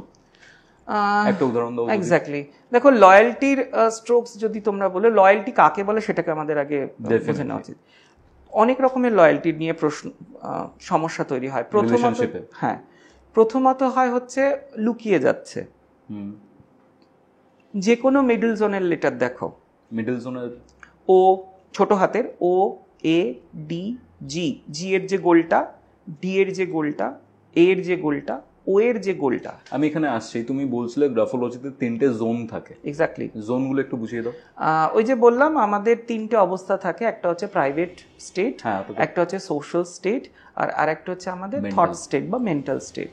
যেটা মেন্টাল স্টেট, সেই স্টেটটা হচ্ছে আমরা গ্রাফোলজির ওপরের মানে জোনের, মানে যদি ইংলিশ হাতের লেখা দেখো তাহলে ওপরের যে দিকের লেটারগুলো আছে সেগুলোকে দিয়ে আমরা বোঝাই। যেমন ধরো ডি যদি আমি লিখি, ডি এর একটা গোল আছে আর একটা ডান্ডা আছে, তো আমরা ডান্ডাটাকে ওপরের স্তর বলে থাকি, মেন্টাল স্তর। যদি আমি মিডল জোন দেখি তাহলে ওই গোলটা যেটা, দ্যাটস আ মিডল জোন। আর যদি আমি নিচের দিকে দেখি তাহলে ওয়াই আর জি এর যে নিচের দিকে যে টানগুলো, দ্যাটস আ মিডল জোন। দিয়ে কি বোঝা যায়? মিডল জোন সোশ্যাল এরিয়া, আর নিচেরটা দিয়ে, আর নিচেরটা প্রাইভেট এরিয়া। আচ্ছা, ঠিক আছে। দ্যাটস হোয়াই তুমি সেক্সটাকে কোরিলেট করলে, কারণ এটা প্রাইভেট তো। ওকে ওকে, বুঝতে পারছি। খুললা থোড়ি সোশ্যালে সম্ভব নয়। তো ওটা প্রাইভেট, ওটা তোমার প্রাইভেট প্লেসেই দরকার, তো ওটা আমরা নিচের থেকে দেখি। যেটা বলছিলাম যে লয়্যালটির জিনিসটা তোমার লুকাচ্ছে কিনা তোমাকে, মিডল জোনগুলো দেখো, ঠিক আছে। পরিষ্কার যদি না হয়, পরিষ্কার মানে যে কোনো এ, ও, ডি এর যে গোলগুলো আছে সেগুলোর ভেতরে একটা করে এক্সট্রা গোল আছে কিনা দেখো, এক্সট্রা করে গোল আছে কিনা দেখো। এটা লিখতে গেলে তো এরকম ভাবে একটা গোল দিলেই হয়ে যায়, কিন্তু অনেকে কি করে ভেতরে একটা এক্সট্রা গোল দিয়ে তারপরে আর একটা গোল দেয়, মানে ওখানে এক্সট্রা টাইম ওয়েস্ট করে সব লেখার জন্য। ডি বা জি তেও করে, আমরা করি সেই জায়গাগুলো। যদি সেই স্ট্রোকটা থাকে তাহলে কি হবে? এক্সট্রা দিচ্ছে মানে সেই জায়গায় তার এক্সট্রা থট কাজ করছে। আচ্ছা, তার মানে তোমাকে যেটা বলছে তার পিছনে ওর আরো অনেক ভাবনা চিন্তা রয়েছে, তোমাকে সত্যি কথা বলছে না। সোশ্যালের রেসপেক্টে সম্পর্ক তো সোশ্যালি হয়, মানে তোমাকে বলছে যে আমি এই পারি, ওই পারি, সেই পারি, ও আরো অনেক কিছু পারে। আচ্ছা, সেগুলো দেখাচ্ছে না। আচ্ছা, তোমার মনে হতে পারে যে আমি পরে গিয়ে সেগুলো জানতে পেরে যাব, নিশ্চয়ই, কিন্তু ততদিনে যদি বেটার অপশন চলে আসে তখন তো তুমি থাকবে না। মানে এরকম টাইপের মানুষরা সবসময় বেটার অপশন খোঁজে, কারণ সুযোগ সন্ধানী তো। আচ্ছা, হ্যাঁ, বাংলায় যদি আমি বলি, কারণ আমরা বাঙালি তো, আমরা বাংলা লিখতে বেশি পছন্দ করি। রফলা, হস্যকার, দীর্ঘকার, রস্বইকার বা দীর্ঘইকার, এর যে ওপরের আর নিচের যে স্ট্রোকসগুলো অতিরঞ্জিত হলে, মানে এক্সট্রা করে দিলে, একটু বেশি বেশি করে দিলে এই ধরনের টেন্ডেন্সি তৈরি হয়। লুকিয়ে যাওয়া না, ভেতরে এক রকমের আছে, বাইরে এক রকমের বলছে। ওকে ওকে, ঠিক আছে। তখন তোমার দেখবে এদের অর্নামেন্টেশনস অনেক বেশি হয়, এরা সাজতে গুজতে খুব পছন্দ করে, এরা টাইম ওয়েস্ট এমন কিছু জিনিস নিয়ে করতে পছন্দ করে যেই জিনিসগুলোতে টাইম ওয়েস্ট করার দরকারই নেই। তার মানে কি, তোমার সাথে সম্পর্কে এসছে, হয়তো তোমার কাছ থেকে এমন কিছু ম্যাটেরিয়ালিস্টিক জিনিস চাইছে যেটা সম্পর্কে প্রয়োজনই নেই, তোমার কাছে আছে কারণ তার ওই জিনিসটা চাই, যতদিন তুমি ওই জিনিসটা দিতে পারবে ততদিন সে তোমার সাথে থাকবে। আইফোন কিনে দিলে বা কিছু কিনে দিলে, এক্স্যাক্টলি, এগুলোই হচ্ছে না। আর এখন দেখবে এই জিনিসগুলো বেড়ে গিয়েছে। তো এই জিনিসগুলো আমরা হাতের লেখা থেকে দেখতে পাই। দেখো, বেঁচে থাকার জন্য আমাদের যতটুকুনি দরকার আছে ততটুকুনি নিয়ে চললে কোনো সমস্যা হয় না। সমস্যা তখনই যখন লোভ তৈরি হয়। লোভ মানে এক্সট্রা, তার মানে তোমার রাইটিং স্ট্রোকসের মধ্যে এক্সট্রা স্ট্রোকস আসবে। ওকে, খুব ইন্ট্রিনসিক ব্যাপার কিন্তু এটা। আর তুমি লয়্যালটিটাকে বললে তিনটে ভাবে দেখা যায়। একটা তো তোমার লুকিয়ে যাওয়া, 2 নম্বর হচ্ছে তোমার অ্যাগ্রেশন, মানে সেক্সুয়াল অ্যাগ্রেশন মানে আমি এখানে রাগ বলবো না, আমরা এনার্জিও বলতে পারি। কিছু কিছু মানুষ আছে যাদের মধ্যে এক্সট্রা সেক্সুয়াল প্লেজার পাওয়ার একটা টেন্ডেন্সি থাকে। কিরকম ভাবে সেটা? এক্ষুনি বললাম না কৌস্তব, এক্সট্রা মানে অতিরঞ্জিত। আর কোন জোন থেকে আমরা এক্সট্রা দেখি? জি ওয়াই, এক্সট্রা হবে সেই লেখাগুলো। ওকে, অনেকটা বড় হয়ে যাবে। ওকে ওকে ওকে, তার মানে এক্সট্রা দরকার, তারা ওভার অ্যাক্টিভ। এবার তোমার হাতের লেখা জি এর সাইজ যদি দেখা যায় যে ছোট, তোমার পার্টনারের হাতের লেখা জি এর সাইজ যদি দেখা যায় যে বড়, তাহলে তোমাদের মধ্যে সেক্সুয়াল ইন্টিমেসিতে প্রবলেম আসবে। একজন একটু বেশি চায়, একজন একটু কম চায়। তুমি যদি তাকে স্যাটিসফাই না করতে পারো, সে তোমার কাছ থেকে চলে যাবে। ওকে, সিম্পল অ্যাজ দ্যাট। খুব সহজভাবে বুঝিয়ে দিলাম। বলছি সহজ, কিন্তু আরো অনেক কিছু দেখতে হয়। হ্যাঁ, তো তুমি বললে যে এক্সট্রা চাই। হ্যাঁ, তো এক্সট্রা বলতে তুমি কিরকম বলছো? ধরো তোমার জি লিখেছো তুমি, তার যে গোলের সাইজটা আমি যদি সেন্টিমিটারে ধরি সেটা 2, তারে সেই আন্দাজে ধরো তোমার জি এর যে তলার পোর্শনটা সেটা 4। তোমার ধরো 2 আর 4, আমি তলার পোর্শনটাই ধরছি, তোমার ধরো 4, জি এর যে তলার পোর্শনটা সেটা ধরো 4 সেন্টিমিটার, তোমার পার্টনারের ধরো সেটা 8 সেন্টিমিটার। ডাবল। তার মানে কি, তোমার যে ওই প্রাইভেট এরিয়ায় যে চাহিদাগুলো, সেগুলো তোমার যতটা, তোমার ধরো 10টা জিনিস পেলে হয়ে যায়, তার 20টা জিনিস লাগবে। ওকে, তোমার কাছ থেকে যতক্ষণ 10টা পাবে তোমার সাথে থাকবে, যেই তুমি 11-12 দিতে পারবে না, সে অন্য জায়গায় খোঁজার চেষ্টা করবে, কারণ সে সেইভাবেই বড় হয়েছে, সেই প্লেজারটা সেখানে পাচ্ছে না, তাই জন্য আরেক জায়গায় খোঁজার চেষ্টা করছে। তখন লয়্যালটির প্রশ্ন চলে আসে, সে ছেড়ে চলে যায়। ওই যে বললাম অ্যাডজাস্টমেন্ট, কিছু মানুষ আছে এখানে অ্যাডজাস্ট করে নিতে পারে। ছেড়ে চলে যাওয়াটা আলাদা জিনিস ইন্দ্রদা। আবার আমি অনেক ক্ষেত্রে শুনেছি, জানি অ্যাজ ওয়েল, যে ধরো একটা মেয়ে বা একটা ছেলে, এখানে ছেলে মেয়ের ব্যাপারটা আসছে না, এটা যে কোনো সম্পর্কের ক্ষেত্রেই হতে পারে। একটা পার্টিকুলার রিলেশনশিপ থেকে সে স্যাটিসফাইড হচ্ছে না ফিজিক্যালি, হয়তো সে তাকে মানে নিজের যে বয়ফ্রেন্ড রয়েছে তাকে তো রেখেই দিয়েছে, অন্য কারোর সাথেও মিশছে ওই জিনিসটাকে ফুলফিল করার জন্য। যদি এই কারণে ছেড়ে চলে যায়, তারপরে কিছু একটা করে, সেখানে কিন্তু লয়্যালটির প্রশ্ন আসছে না। তুমি দুটো জিনিস বললে আমাকে, একটা তার সেক্সুয়াল অ্যাগ্রেশন অনেক বেশি এবং সে আরেকজনকে রেখেছে কিন্তু বলছে না। ঠিক আছে, দুটো জিনিস দেখো, একটা হচ্ছে লোয়ার জোনের ওই সাইজটা দেখে নাও, আর মিডল জোনে ডাবল করে লেখা আছে, ডাবল করে আছে, মিলে যাচ্ছে। এক্স্যাক্টলি। এবার সেই ক্ষেত্রে ধরো ব্রেকআপ করে কিছু করছে, সেখানে লয়্যালটির ব্যাপারটা আসে না, কারণ সে সেই সম্পর্কের মধ্যে নেই। কিন্তু সম্পর্কের মধ্যে থেকেও যখন কেউ করছে, তখন তো জিনিসটা চিটিং হয়ে যাচ্ছে।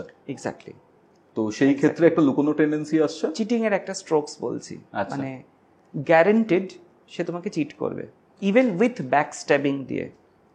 মানে তুমি বলতে চাইছো এই স্ট্রোকটা যেটা তুমি বলছো, দেখলে বুঝতে পেরে যাবো কে আমাকে চিট করছে। মানে আমি একদম দায়িত্ব নিয়ে বলছি যে যদি এরকম কোনো স্ট্রোক থাকে কারোর লেখায়, সাবধান, মানে সাবধান। যেরকম শশাঙ্ককে আমরা সাবধান বলি, ঠিক এখানেও আমরা সাবধান করছি, কারণ কোনো না কোনো রকম ভাবে সে তোমাকে স্ট্যাপ করবে। ফেলিক্স ক্লিন বলে একজন জার্মান বিজ্ঞানী ছিলেন, উনি এই স্ট্রোকটা নিয়ে প্রথম গবেষণা করেছিলেন। যাদের উপরে করেছিলেন তারা ক্রিমিনাল। আচ্ছা। ওই রিহ্যাবিলিটেশন সেন্টার্সগুলো আছে, উনি বেশ কিছু এরকম ক্রিমিনাল মেন্টালিটির ওপরে টেস্ট করেছিলেন, তাদের লেখা স্যাম্পেলের ওপরে। থেকে তিনি যেটা পেয়েছিলেন সেটা নিয়েই আমাদের এই বেসিক স্ট্রোকসটা। তোমার এই বেসিক স্ট্রোকসটা যে শুধুমাত্র যে সেক্সুয়াল চিটিং বা এরকম নয়, এটা তোমাকে সোশ্যাল দিক থেকে, এটা তোমাকে তোমার যে পার্টনারের সাথে যে তোমার ইস্যুস, যেমন ধরো মেন্টাল ইস্যুস, সেই মেন্টাল ইস্যু ম্যাচ করছে না, সেই জায়গাগুলো নিয়েও তিনি কথা বলেছিলেন। স্ট্রোকটা কিরকম আমি তোমাকে বলি কৌস্তব। তুমি বাংলায় আমরা এ লিখি দেখেছো তো, মানে একার একার, যে স্বরবর্ণে যে এ কারটা রয়েছে, আমরা যখন লিখি এ লিখে নিচের দিকটা একটুখানি তোমার ঢেউ খেলিয়ে করে দিই, কিন্তু স্ট্রোকটা ওরকম হয় না। এই স্ট্রোকটা হচ্ছে এটা লিখে ঠিক একটু কার্ভ করে দিলাম উল্টো দিকে। এরম কার্ভ যদি তোমার ইংরেজি লেখার মধ্যেও দেখতে পাওয়া যায়, অনেক সময় ওয়াই এর মধ্যেও দেখতে পাওয়া যায়, অনেক সময় জি এর মধ্যেও দেখতে পাওয়া যায়, অনেক সময় মাঝখানের যে লেখাগুলো বললাম সেখানেও দেখতে পাওয়া যায়। এই লেখাগুলো হলে যেটা হয়, বেসিক্যালি আমাদের এই লেখাটা আসে হচ্ছে গিল্ট এর জন্য। এর জন্য একটা ঘটনা আছে, আমি তোমাকে বলি। আমার নিজেরই প্রথম দিককার এক্সপিরিয়েন্স, একটা কেস নিয়ে আলোচনা করছি। একটি 18-19 বছরের ভদ্র মহিলার কথা আমি তোমাকে বলছি, বাচ্চা মেয়ে। তার আমাদের কাছে এসেছিল। তার মেন সমস্যা ছিল যে সে ভালোই ছিল, হাসি খুশি ছিল, কিন্তু ইদানিং হট করে সে কারোর সাথে কথা বলছে না, কারোর সাথে ঠিক মতন খাচ্ছে না, ঘুমাচ্ছে না, চুপচাপ থাকছে, মানসিকভাবে অনেকটা ছোট হয়ে যাচ্ছে, মানে ডিপ্রেস টাইপের হয়ে যাচ্ছে, অতটা ইন্টারাক্ট করছে না। তার বাবা নিয়ে এসেছিলেন, তো আমরা মেয়েটার হাতের লেখা স্যাম্পল চেয়ে পাঠাই এবং সেই স্যাম্পেলে আমরা এই স্ট্রোকটা দেখতে পাই। স্ট্রোকটার নাম দিয়েছিলেন বিজ্ঞানী ফেলিক্স ক্লিন, নাম কি ফেলেন ক্ল। ক্ল মানে হচ্ছে থাবা, ফেলেন হচ্ছে তোমার বাজ পাখি বা ওই জাতীয় শিকারি পাখি। তো দেখতে হয় ওই যে বললাম, একটা জাস্ট দাগ দিয়ে উল্টো দিকে করে স্ট্রোকটা, এটা সোজা দিকে কখনো হয় না, তুমি লেখার ঝোঁক বাঁ দিক থেকে ডান দিকে হয়। এই স্ট্রোকটা তোমার বাঁ দিক থেকে ডান দিকে হওয়ার যে স্ট্রোকগুলো তার ঠিক উল্টো দিকে যাবে, মানে ডান দিক থেকে বাঁ দিকে যাবে। তার মানে কি, এদের অতীতে এমন কোনো ঘটনা আছে যে ঘটনার জন্য এরা গিল্ট ফিল করছে, এবং সেই গিল্টটা সাংঘাতিক গিল্ট, কাউকে বলতে পারছে না। বিশেষত আসে হচ্ছে সেক্সুয়াল কারণে, সেক্সুয়াল ইন্টিমেসির কারণে আসে। নেক্সট হচ্ছে তোমার কারোর কাছ থেকে চিট হয়েছে তার জন্য গিল্ট আসে। আর 4 নম্বর হচ্ছে যে সামাজিক দিক থেকে যদি কেউ ছোট করে দেয় বা ক্ষতি করে দেয়, তখন এটা আসে। মেয়েটার হাতের লেখা দেখে আমরা যেটা পেয়েছিলাম, মেয়েটার সাথে আমরা কথা বলি, যেটা জানতে পারি সেটা শকিং। মেয়েটা একটি সম্পর্কে থাকাকালীন, যখন ছিল, আরও প্রায় 27 থেকে 28 জনের সাথে শারীরিক সম্পর্কে জড়িয়ে পড়ে। কি বলছো? তার মধ্যে কিছু 18-19 বছরের মেয়ে প্রায় 27 থেকে 28 জনের সাথে শারীরিকভাবে জড়িয়ে পড়ে। সে চাইছিল না, কিন্তু জড়িয়ে পড়ে, এবং এই জড়িয়ে পড়ার কারণে তার মধ্যে অত্যন্ত গিল্ট জমা হতে থাকে। যখন এই গিল্টগুলো জমা হতে থাকে, তখন তার মধ্যে একটা ডিপ্রেসিভ ফেজ তৈরি হয়। সে কাউকে বলতে পারে না তার এই ঘটনার কথাটা। যখন আমরা জানতে পারি তাদের ওই হাতের লেখার থেকে, তার বাড়ির লোককে ডেকে পাঠায় এবং তাদের সাথে কথা বলে মেয়েটার কাউন্সেলিংয়ের ব্যবস্থা করে দিই। তারপরে মেয়েটাকে সেই জায়গা থেকে বার করে নিয়ে আসি। এখানে আরেকটা কথা বলি, এই পার্টিকুলার স্ট্রোকসটা থেকে আমরা বার করে নিয়ে আসার চেষ্টা করতে পারি। শশাঙ্ক যেরকম ঠিক করা সম্ভব নয়, কিন্তু এই ফেলিক্স ক্লিনের আবিষ্কার করা যে ফ্যালেন ক্ল, সেই স্ট্রোকটা কিন্তু অ্যাপিয়ার করে দেওয়া যায়, মানে ঠিক করে দেওয়া যায়। তাই এটা অতটাও খতরনাক বা ক্ষতিকারক নয়। আমার খুব প্রিয় একজন মানুষের এই জিনিসটা আমরা আমি জানি, দেখেছি, ফ্যালেন ক্ল। এটা এসেছিল হচ্ছে তার বাবার থ্রুতে। তোমাকে বললাম না যে ফ্যালেন ক্ল যখন দেখতে পাওয়া যায়, তখন সে সামাজিকভাবে হয়তো কারোর কাছ থেকে চিট হয়েছে, তার বাবা তার পরিবারের লোকেদেরকে চিট করে চলে যায় অন্য একটা জায়গায়। তো সেটা আমার যে চেনা পরিচিত মানুষটার কথা বলছি, সেটা সে মেনে নিতে পারে না।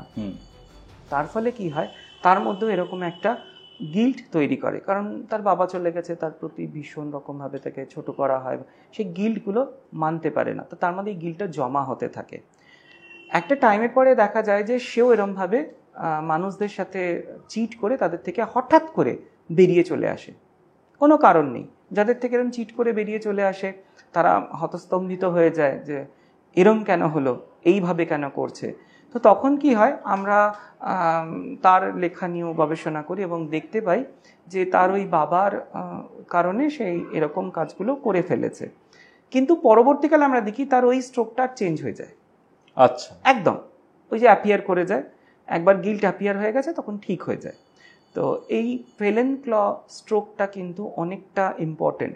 অনেক ক্রিমিনাল মেন্টালিটির লোকেদের মধ্যে ফেলেন ক্ল কিন্তু খুব কমন একটা স্ট্রোক। আচ্ছা, ভীষণ কমন।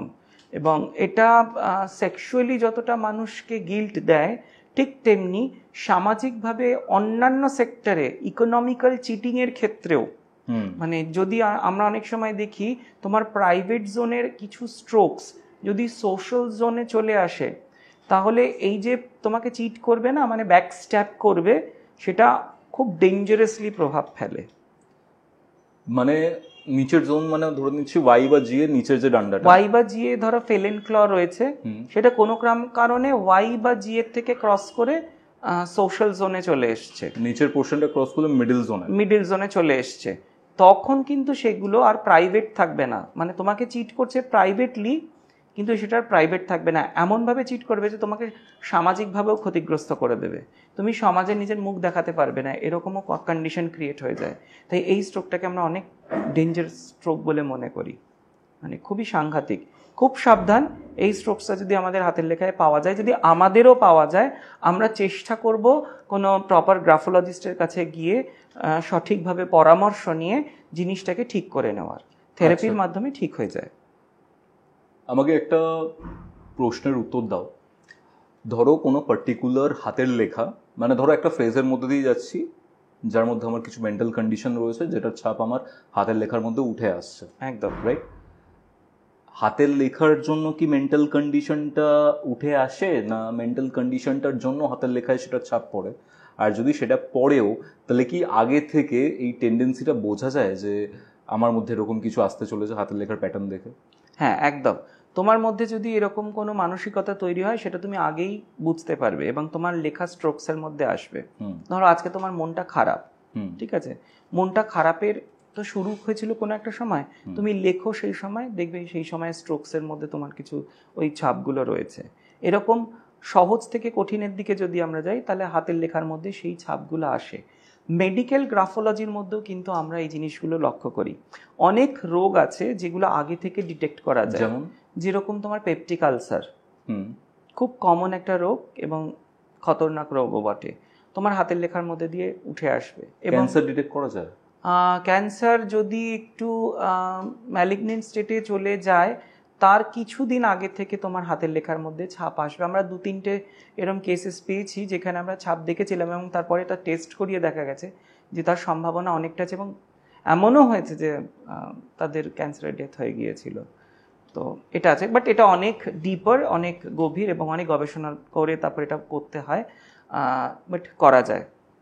হাতের লেখা দেখে তোমার বেসিক্যালি বলা যায় না কয়েকটাই মাত্র অংশ, বাকি সব বলা যায়। যেরকম তোমার জাতি কি, মানে তুমি কোন জাতির মানুষ সেটা বলা যাবে না, তোমার ন্যাশনালিটিটা বলা যাবে না, আর তোমার তুমি ছেলে না মেয়ে এটা বলা যায়, একটু গবেষণা করলে বলা যায়, বাট সচরাচর বলা যায় না। আর শরীরের কোন অংশ দিয়ে তুমি লিখছো সেটা বলা যাবে না। পা দিয়েও লিখতে পারো, কান দিয়েও লিখতে পারো। তাহলে সেখানে তো প্রপার জিনিসটা ফুটে উঠবে, একদম প্রপার জিনিস ফুটে উঠবে। তুমি যদি প্র্যাকটিস করো তাহলে সেটাই আসবে, কারণ ওটা তোমার ব্রেন রাইটিং।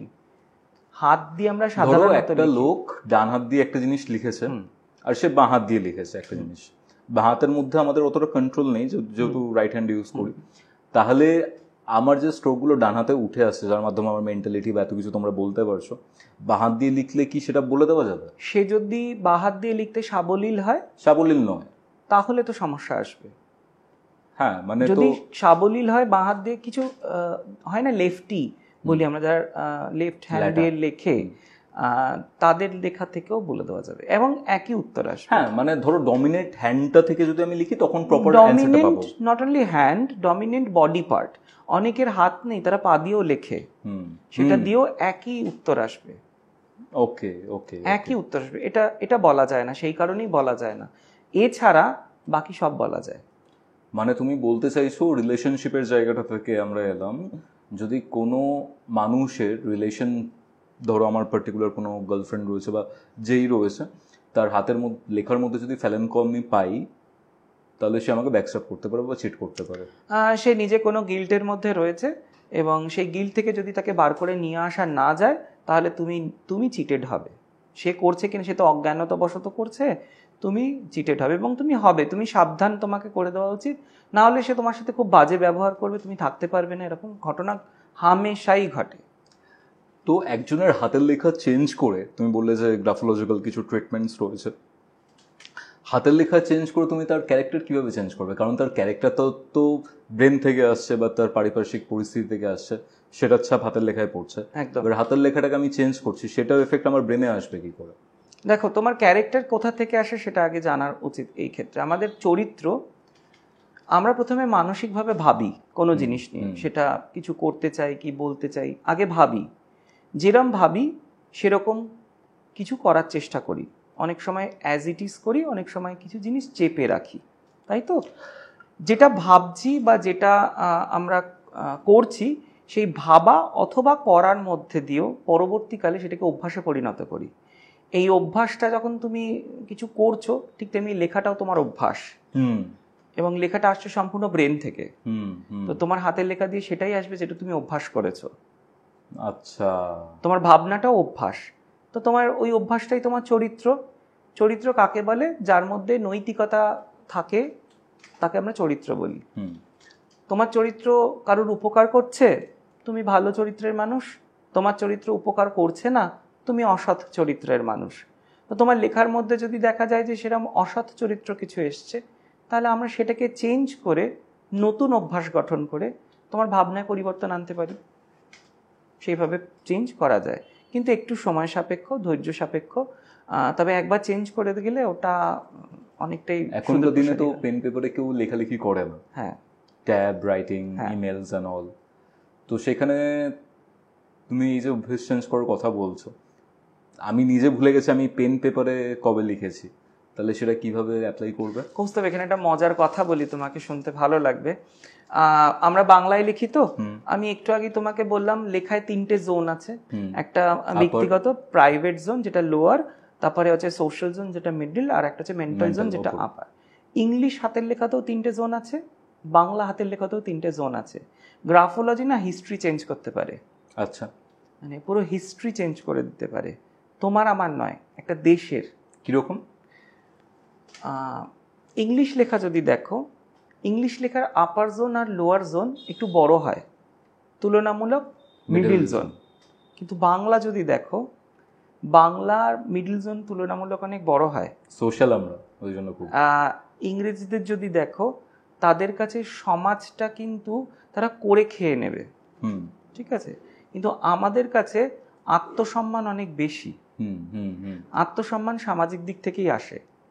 যেটা যার বেশি থাকবে সে কিন্তু চট করে ছোট হতে পারবে না। আচ্ছা, আমাদের আত্মসম্মান বেশি, বাংলায় মিডল জোন অনেক বেশি। ধরো আমাদের একটা লিপি তৈরি হচ্ছে, মেন্টালিটি থেকেই লিপি তৈরি হয়।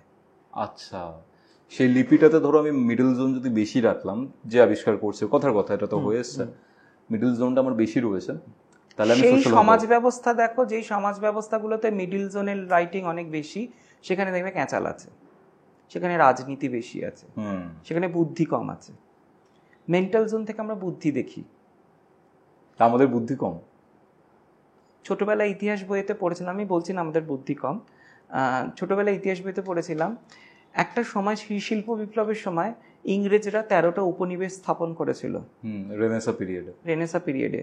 ওই ইউরোপিয়ান কান্ট্রিজগুলো, তাদের সাইজগুলো একবার দেখো তো, কান্ট্রিগুলো ছোট। আফ্রিকাতে, ভারতবর্ষতে, তোমার আমেরিকার বেশ কিছু জায়গায়, এত বড় বড় জায়গাগুলোতে তারা নিজেদের প্রতিস্থাপন করতে পারলো কিসের জোরে?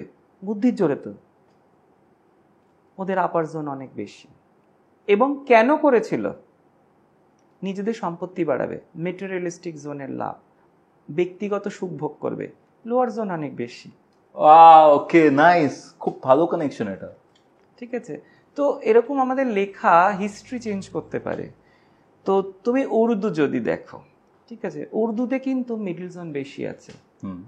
তুমি এবং উর্দুতে আপার জোন আর লোয়ার জোন নেই, মানে সমাজ, মানে ওরা শুধু নিজেদেরই চেনে, ওরা আর কাউকে চেনে না। তুমি দেখো যেখানে যেখানে উর্দু ভাষায় লেখা হয় তারা কতটা স্বার্থপর। আচ্ছা, তো গ্রাফোলজি দিয়ে হিস্ট্রিও চেঞ্জ করে দেওয়া যায়, কিন্তু আমি তুমি পারবো না, এটা সমাজ মানসিকতায় তৈরি হয়, সুতরাং এটা খুব ডিপ একটা ব্যাপার। উর্দু নিয়ে যারা লিখছেন তারা আমি কাউকে ছোট করছি না, স্বার্থপর এই আনন্দে আমি খারাপ অর্থে বললাম না, তারা অত্যন্ত ভালো নিজেরটা বোঝেন। আচ্ছা, তামিলও তো তাহলে বা উড়িয়াও তো তাহলে এরকমই হতে পারে না?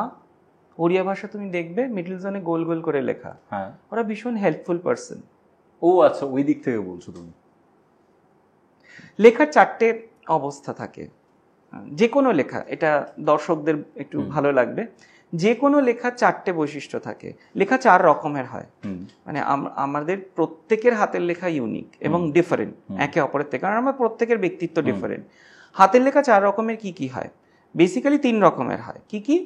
একটা গোল, একটা চৌকো আর একটা অ্যাঙ্গুলার। আচ্ছা, যারা গোল, মানে যাদের লেখার মধ্যে গোলের প্রাধান্য অনেক বেশি, তারা একটু সফট প্রকৃতির হয়, কেয়ারিং হয়, ইমোশনাল হয়। যাদের চৌকো বা খোপ খোপ প্রাধান্য অনেক বেশি, তারা সিকিউরিটি খোঁজে সব জায়গায়।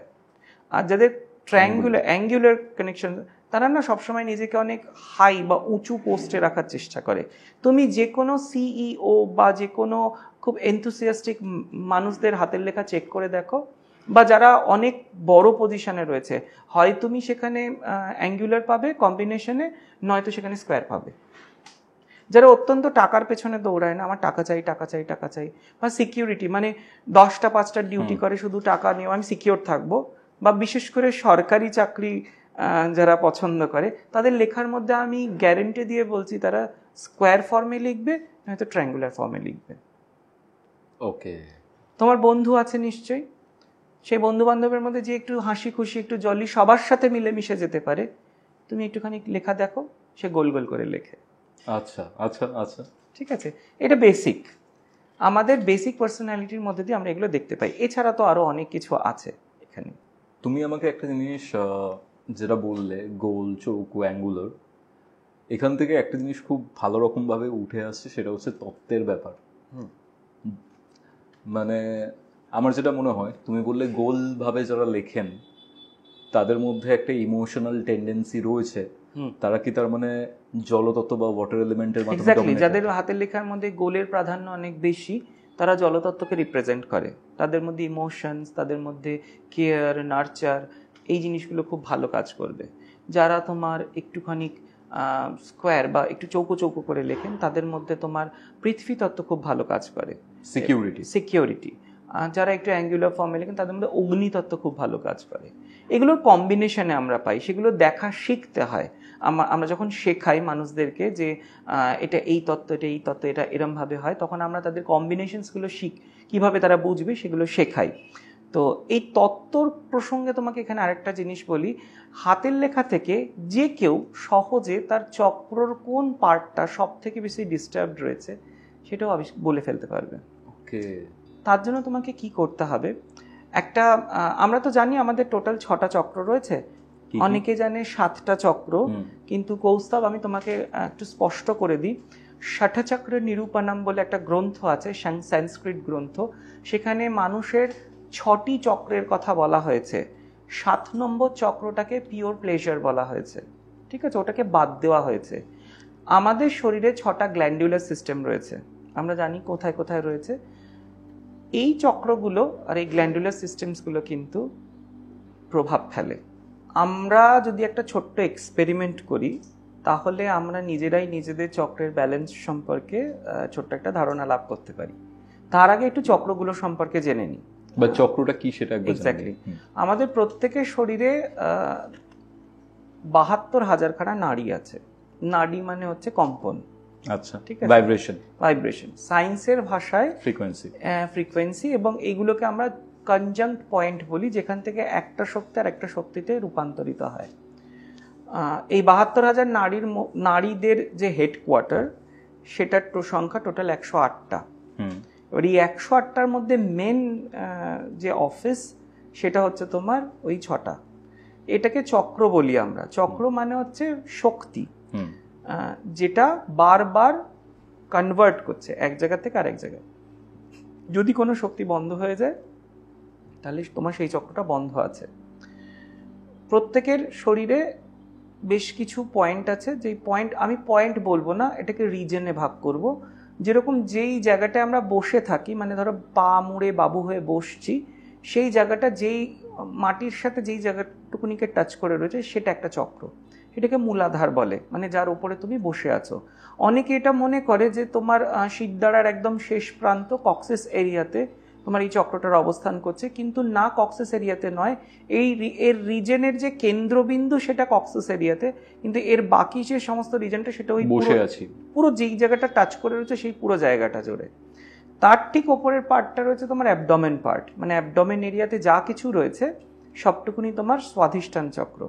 3 নম্বর হচ্ছে তোমার পেট, মানে নাভির ঠিক ওপরে এবং বুকের থেকে ঠিক নিচের যে রিজনটা আছে, যেখানে তোমার নাম কি পাকস্থলী আছে, লিভার আছে, সেই জায়গাটা পুরো রিজনটা হচ্ছে তোমার মণিপুর চক্র। বুক তোমার রাট, পুরো ফুসফুস বুক যাই ওইটুকুনি রিজন যেটা রয়েছে সেটা হচ্ছে তোমার অনাহত চক্র। তোমার গলা, থাইরয়েড, এই যে পার্টটা রয়েছে, কাঁধের কিছুটা অংশ, ঘাড়ের কিছুটা অংশ, এটা হচ্ছে তোমার বিশুদ্ধি চক্র। আর তোমার মুখ, মানে ওই গলা থেকে শুরু করে থুতনি থেকে কপাল অবধি, মানে আইব্রো অবধি, এইটুকুনি চক্র হচ্ছে তোমার আজ্ঞা চক্র। ঠিক আছে। আর তার ঠিক ওপরের অংশটা, মানে আইব্রো থেকে শুরু করে একদম ব্রহ্মতালু পর্যন্ত যে অংশ, সেটা তোমার সহস্র চক্র ধরা হয়ে থাকে। তো আমাদের এই টোটাল 7টা বা মেন যে 6টা চক্র আমাদের হাতের লেখার মধ্যে দিয়েও বোঝা যায়। তোমার যেই পার্টে, যেই রিজনে, যেই সমস্যাটা, ধরো কোথাও কিছু সমস্যা হচ্ছে, তুমি তোমার হাতের লেখা দিয়েও বুঝবে। তার জন্য তোমাকে কি করতে হবে? তুমি একটা A4 সাইজের সাদা পাতা নাও, একটা বল পয়েন্ট পেন নাও, নিয়ে নিজের মনে যা আসছে এই মুহূর্তে, যা খুশি হতে পারে সেটাকে তুমি লেখো। বাংলায় হোক, ইংরেজি হোক, যেই ভাষায় তুমি সাবলীল সেই ভাষায় তুমি লেখো। লেখার পরে সেই পেজটাকে মানে পুরো A4 সাইজে ভরাট করতে হবে। তোমার যদি মনে হয় যে না আমার ইচ্ছা করছে না, মন থেকে যতটুকুনি তোমার লিখতে ইচ্ছা হয় লেখো, তবে ভরাট করতে পারলে খুব ভালো হয়। এইবার কি করবে, লেখা হয়ে গেলে ওই পেজটাকে, মানে A4 সাইজের পেজটাকে সমান 6টা ভাগে ভাগ করবে, ভাঁজ করে। ভাঁজ করার নির্দিষ্ট কায়দা আছে, যাতে সমান 6টা ভাগ হয়। মোটামুটি ধরে না A4 সাইজে আমরা দেখেছি 2.5 ইঞ্চির থেকে একটু কম করে একটা ভাগ থাকে, এরকম টোটাল 6 ভাগে ভাগ করবে। এইবার 6 ভাগের মধ্যে তুমি 6টা জোন পেয়ে গেলে, মানে তোমার চক্রের অবস্থান একদম তলার যে ভাগটা লেখা যেখানে শেষ হচ্ছে সেটা হচ্ছে তোমার মূলাধার চক্র, তার ঠিক ওপর একটা স্বাধিষ্ঠান চক্র, তার উপর একটা তোমার মণিপুর, তার উপর একটা অনাহত, তার উপর একটা বিশুদ্ধি, তারপর একটা আজ্ঞা চক্র। এই 6টা ভাগের মধ্যে দেখো কোন ভাগের মধ্যে সব থেকে বেশি সংখ্যক লাইন তুমি লিখেছো। যেই ভাগের মধ্যে সব থেকে বেশি সংখ্যক লাইন তুমি লিখেছো সেই ভাগটা তোমার এই মুহূর্তে অ্যাক্টিভ আছে। আচ্ছা, পেজের ওপর দিকে যদি আমি লিখি বেশি লাইন, তখন আমার আজ্ঞা চক্র অ্যাক্টিভ আছে বা বিশুদ্ধি চক্র অ্যাক্টিভ আছে। যদি তুমি মাঝের দিকের গুলো লেখো তাহলে অনাহত চক্র অ্যাক্টিভ আছে বা তুমি মণিপুর চক্র অ্যাক্টিভ আছে। যদি নিচের দিকের গুলো লেখো তাহলে মূলাধার চক্র অ্যাক্টিভ আছে বা তার সাথে সাথে স্বাধিষ্ঠান চক্র অ্যাক্টিভ আছে। কারুর যদি রিলেশনশিপের সমস্যা হয়, সেম কাজটা করে দেখো, অনাহত চক্রের রিজনে দেখবে লেখায় সমস্যা এসছে, মানে বুকের জায়গাটা। হ্যাঁ, কারণ ওখান থেকে ইমোশনসটা, ওখান থেকে ইমোশন, ফিলিংস বের হয়। আচ্ছা, তো তোমার ফিলিংস জোনে প্রবলেম হবে। ফিলিংসটা কি ওখান দিয়ে বেরোয় না ব্রেন থেকে ফিলিংস আসে? আমরা ফিল করি ব্রেন থেকে, কিন্তু ফিলিংস এর মেন যে সেক্টর সেটা অনাহত চক্র। আচ্ছা, যে কারণে আমরা বলি মন থেকে প্রেম, আমরা মনকে অনাহত চক্র দিয়ে দেখাই। বেসিক্যালি অনাহত চক্রের কাজ হচ্ছে দেওয়া। কি দেবে? মানুষকে ভালোবাসা দেবে। এবার এখানে একটা কথা আমি আগেও বলেছি, আমি আজকেও বলবো, যে আমরা ভালোবাসা চাই, বাট ভালোবাসা চাওয়ার জিনিস নয়, পাওয়ার জিনিস। ভালোবাসা পাওয়ারও জিনিস নয়। তুমি ভালোবাসা পেতে পারো না, ভালোবাসা দিতে পারো। শব্দটার মধ্যে আছে, দেখবে ভালোবাসি বা ভালোবাসবো বা ভালোবাসা মানে তুমি তোমার কাছে একটা ভালো হ্যাঁ। ভালো ফিলিংস আছে, সেটা তুমি কাউকে দিচ্ছ। হুম। এবার তুমি দিচ্ছ, কোথা থেকে দিচ্ছ? তোমার অনাহত চক্র থেকে দিচ্ছ। ফাঁকা হয়ে গেল তো, ভরতে হবে তো। তার জন্য তুমি তার কাছ থেকে ভালোবাসাই এক্সপেক্ট করছো। কিন্তু যদি ইন রিটার্ন কেউ ভালোবাসা না পায়, এক্স্যাক্টলি সেটাই, তখন আমরা অন্য লক্ষ্য খুঁজি। যে সেটা ভরতে পারবে। ব্রেকআপ হয়ে গেছে, ঠিক আছে, তার মানে পাইনি। দেখবে ব্রেকআপ হয়ে গেলে মানুষ প্রচুর মানুষের সাথে যোগাযোগ তৈরি করে এবং মনে করে, এটা খুব কমন আমরা দেখেছি সাইকোলজিক্যালি, যে ধরো রিসেন্টলি ব্রেকআপ হয়েছে, কিছুদিন পরে, সবাই করে না বাট বেশিরভাগ মানুষ করে, আরেকজনের সাথে সম্পর্কে জড়ানোর চেষ্টা করে, বা চলেও যায়, অনেক চলেও যায়, কিন্তু টিকতে পারে না। ভালো লাগে না কিছুদিন পরে, ভাল লাগে না, কারণ যেই জিনিসটা সে ওর কাছ থেকে চাইছিল, দিয়ে ভরাবে ভেবেছিল, সেই জিনিসটা আরেকজনের কাছ থেকে ভরানো যায় না। কিন্তু তাকে ভরাতে হবে, বাই নেচার সে ওইখানে চলে গিয়ে ওইটাকে ভরানোর চেষ্টা করে, ফিজিক্যাল রিলেশনে তৈরি করে, এখান থেকে চিটিংও হতে পারে, ঠিক আছে। তাহলে এই যে ধরো কারোর মূলাধার চক্র ধরো অ্যাক্টিভ রয়েছে, মূলাধার চক্র অ্যাক্টিভ রয়েছে, তখন কিরকম ফিজিক্যালি ভীষণ হেলদি। আচ্ছা, তুমি জিম করছো, বাড়িতে এসে লেখো, আচ্ছা, দেখবে তোমার শেষের দিকে লেখার মধ্যে বেশি পরিমাণে পড়েছে, বা পড়েইনি। কেন? গ্রাফোলজিতে একটা খুব সুন্দর নিয়ম আছে, অপোজিট ইজ ট্রু, বা উপরের দিকটা বা অপোজিট ইজ ট্রু। যেখানে যেটা হওয়ার কথা, সেখানে যদি সেটা না হয়, তার মানে সেটাই হয়েছে। ধরো মূলাধার চক্র অ্যাক্টিভ, তার মানে সেখানে বেশি সংখ্যক লেখা থাকার কথা, কিন্তু কিছু নেই, তার মানে ওখানে লেখা আছে। আমাদের মেন্টালিটিতে ওটা আছে, আমি দেখাচ্ছি না ভেতর থেকে। এটা তো এখন জেনে যাচ্ছি বলে দেখাচ্ছি না, না জেনে থাকলে এটা তুমি জানো মানে তো তোমার মন জানে, তোমার লেখা জানে মানে তো আর কেউ জানে না। না, ধরো তুমি এখন বললে যে নিচের যে পোর্শনটা রয়েছে, সেই পোর্শনটা যদি ভরাট করে না লিখি, তাহলে আমার মূলাধার চক্র অ্যাক্টিভ নেই।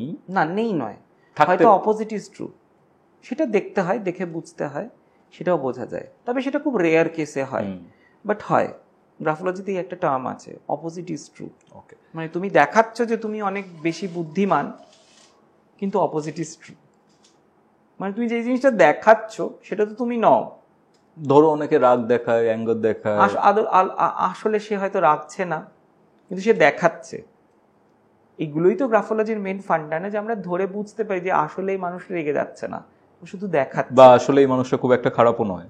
না, সিগনেচার যেটা বলে আমাদেরকে, বেসিক্যালি আমরা যে কোনো মানুষের সিগনেচার দিয়ে ও মানুষকে কি দেখানোর চেষ্টা করছে সেটাই রিপ্রেজেন্ট হয়। অ্যাকচুয়ালি ওই মানুষটা কি, তার জন্য তার রিটেন লাগবে।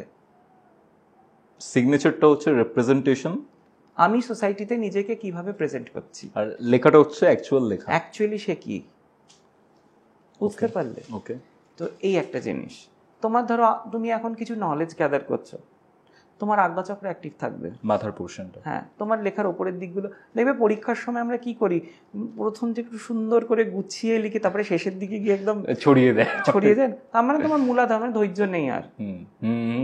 তুমি প্রথম দিকটা মাথায় গুছিয়ে রেখেছো, এরপরে এটা করবে, এটা করবে, তোমার মেন্টাল জোন অ্যাক্টিভ রয়েছে, তাই তুমি গুছাচ্ছ।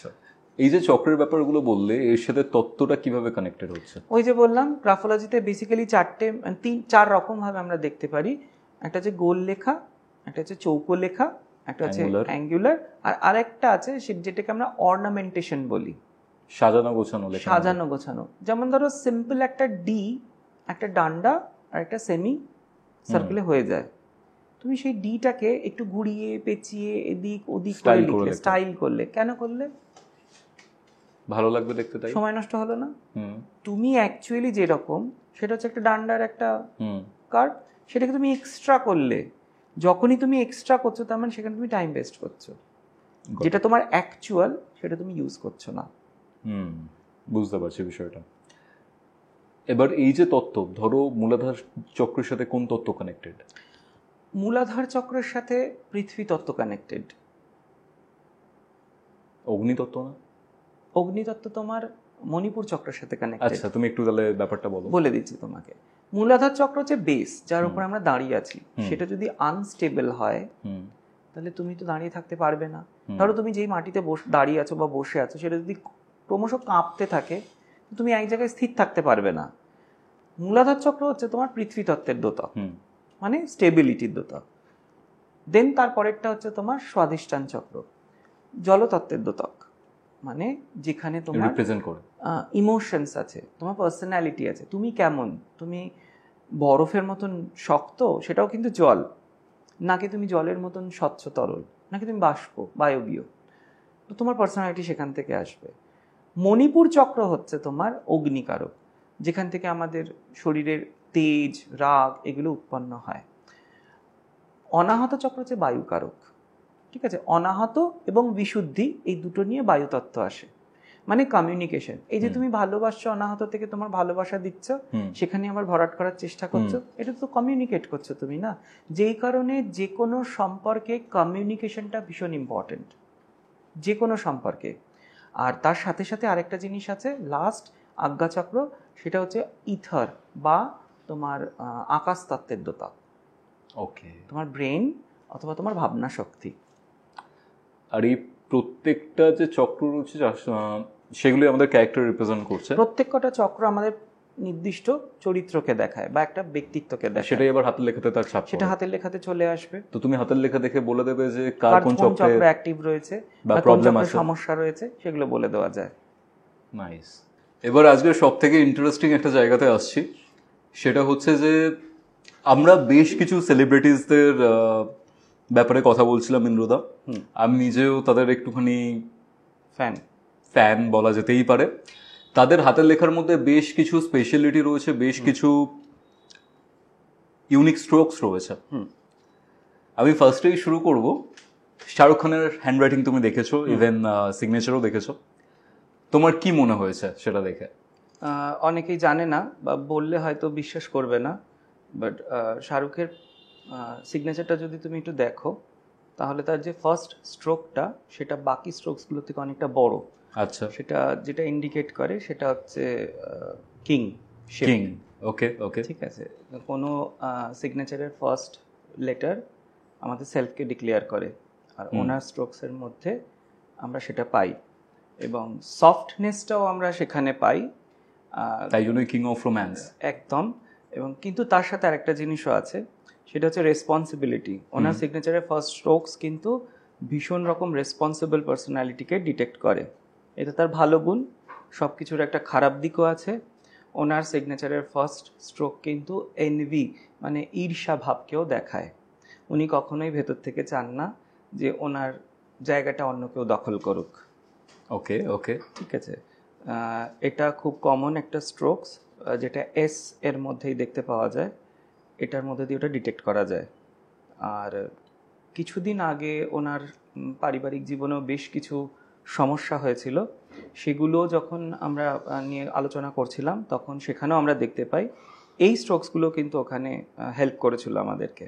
এবং এখন দেখবে যদি রিসেন্ট কোনো স্ট্রোকস তুমি দেখো, সেখানে আর আগের সমস্যাগুলো নেই শাহরুখ খানের হাতের লেখা, শাহরুখ খানের লেখার মধ্যে। এই স্যাম্পলগুলো পাও কোথা থেকে তোমরা? এগুলো জোগাড় করতে হয়, কিছু কানেকশনস আছে, সেইখান থেকে আমরা পেয়ে যাই। প্রচুর লোকজন, বিশেষ করে তোমার মুম্বাইতে আমাদের ইনস্টিটিউশনের একটা পার্ট আছে, সেখান থেকেও আমরা পাই, ব্যাঙ্গালোর থেকেও পাই, বিভিন্ন রকমভাবে কানেকশনসের থ্রুতে হয়ে যায়। একটা খুব প্রচলিত রিয়েলিটি শো রয়েছে, সেখানে দীপিকা পাড়ুকোনের একটা ইন্টারভিউ রণবীর সিং এর সাথে এসেছিল, কফি উইথ করণে। সেখানে আমরা বেশ কিছু বক্তব্য শুনতে পেয়েছিলাম দীপিকা পাড়ুকোনের, অ্যান্ড সেই বক্তব্যগুলো অনেকেই খুব ভালোভাবে নেননি, এবার ভালোভাবে হয়তো নেওয়ার মতোও নয়। যেখান থেকে এটা শো করছিল যে মানে ওনার কথাবার্তার মাধ্যমে যে উনি রণবীর সিংকে একটা অপশনের মতো রেখে অন্যান্য অনেক জায়গাতে এক্সপ্লোর করেছেন, এবং এক্সপ্লোর করার পর তিনি তার কাছেই আবার ফিরে এসেছেন, এরকম টাইপের একটা বিষয়বস্তু ছিল। দীপিকা পাড়ুকোনের যে ডিটা রয়েছে সেটা খুব ইউনিক, তাই না? একদম। দীপিকার ডিটাকে নিয়ে আমাদের ইনস্টিটিউশনের কিছু ছেলেমেয়েরা রিসার্চ করেছিল, আমাদেরই একটা রিসার্চ বেরিয়েছিল, যেখান থেকে আমরা একটা ইউনিক ডি শেপ পেয়েছিলাম। সেটাকে আমরা দুটো পার্টে ভাগ করেছি। মানে দীপিকার তোমার যে সাকসেস রেটটা সেটা দেখবে হঠাৎ করে হয়েছে। তো আমরা তার সিগনেচার অ্যানালিসিস যখন করেছিলাম, তার ওম শান্তি ওম করার আগে সেইভাবে আমরা সাকসেস রেট দেখিনি। ওম শান্তি ওম করার পরে হঠাৎ করে তার সাকসেস রেটটা প্রচণ্ড হাই হয়ে যায়। তারপরে তো যে বাকি সিনেমাগুলো তখন করে সেগুলো থেকে আসে। যখন ওম শান্তি ওম করছিল তখন স্যাম্পল আমরা কালেক্ট করেছিলাম।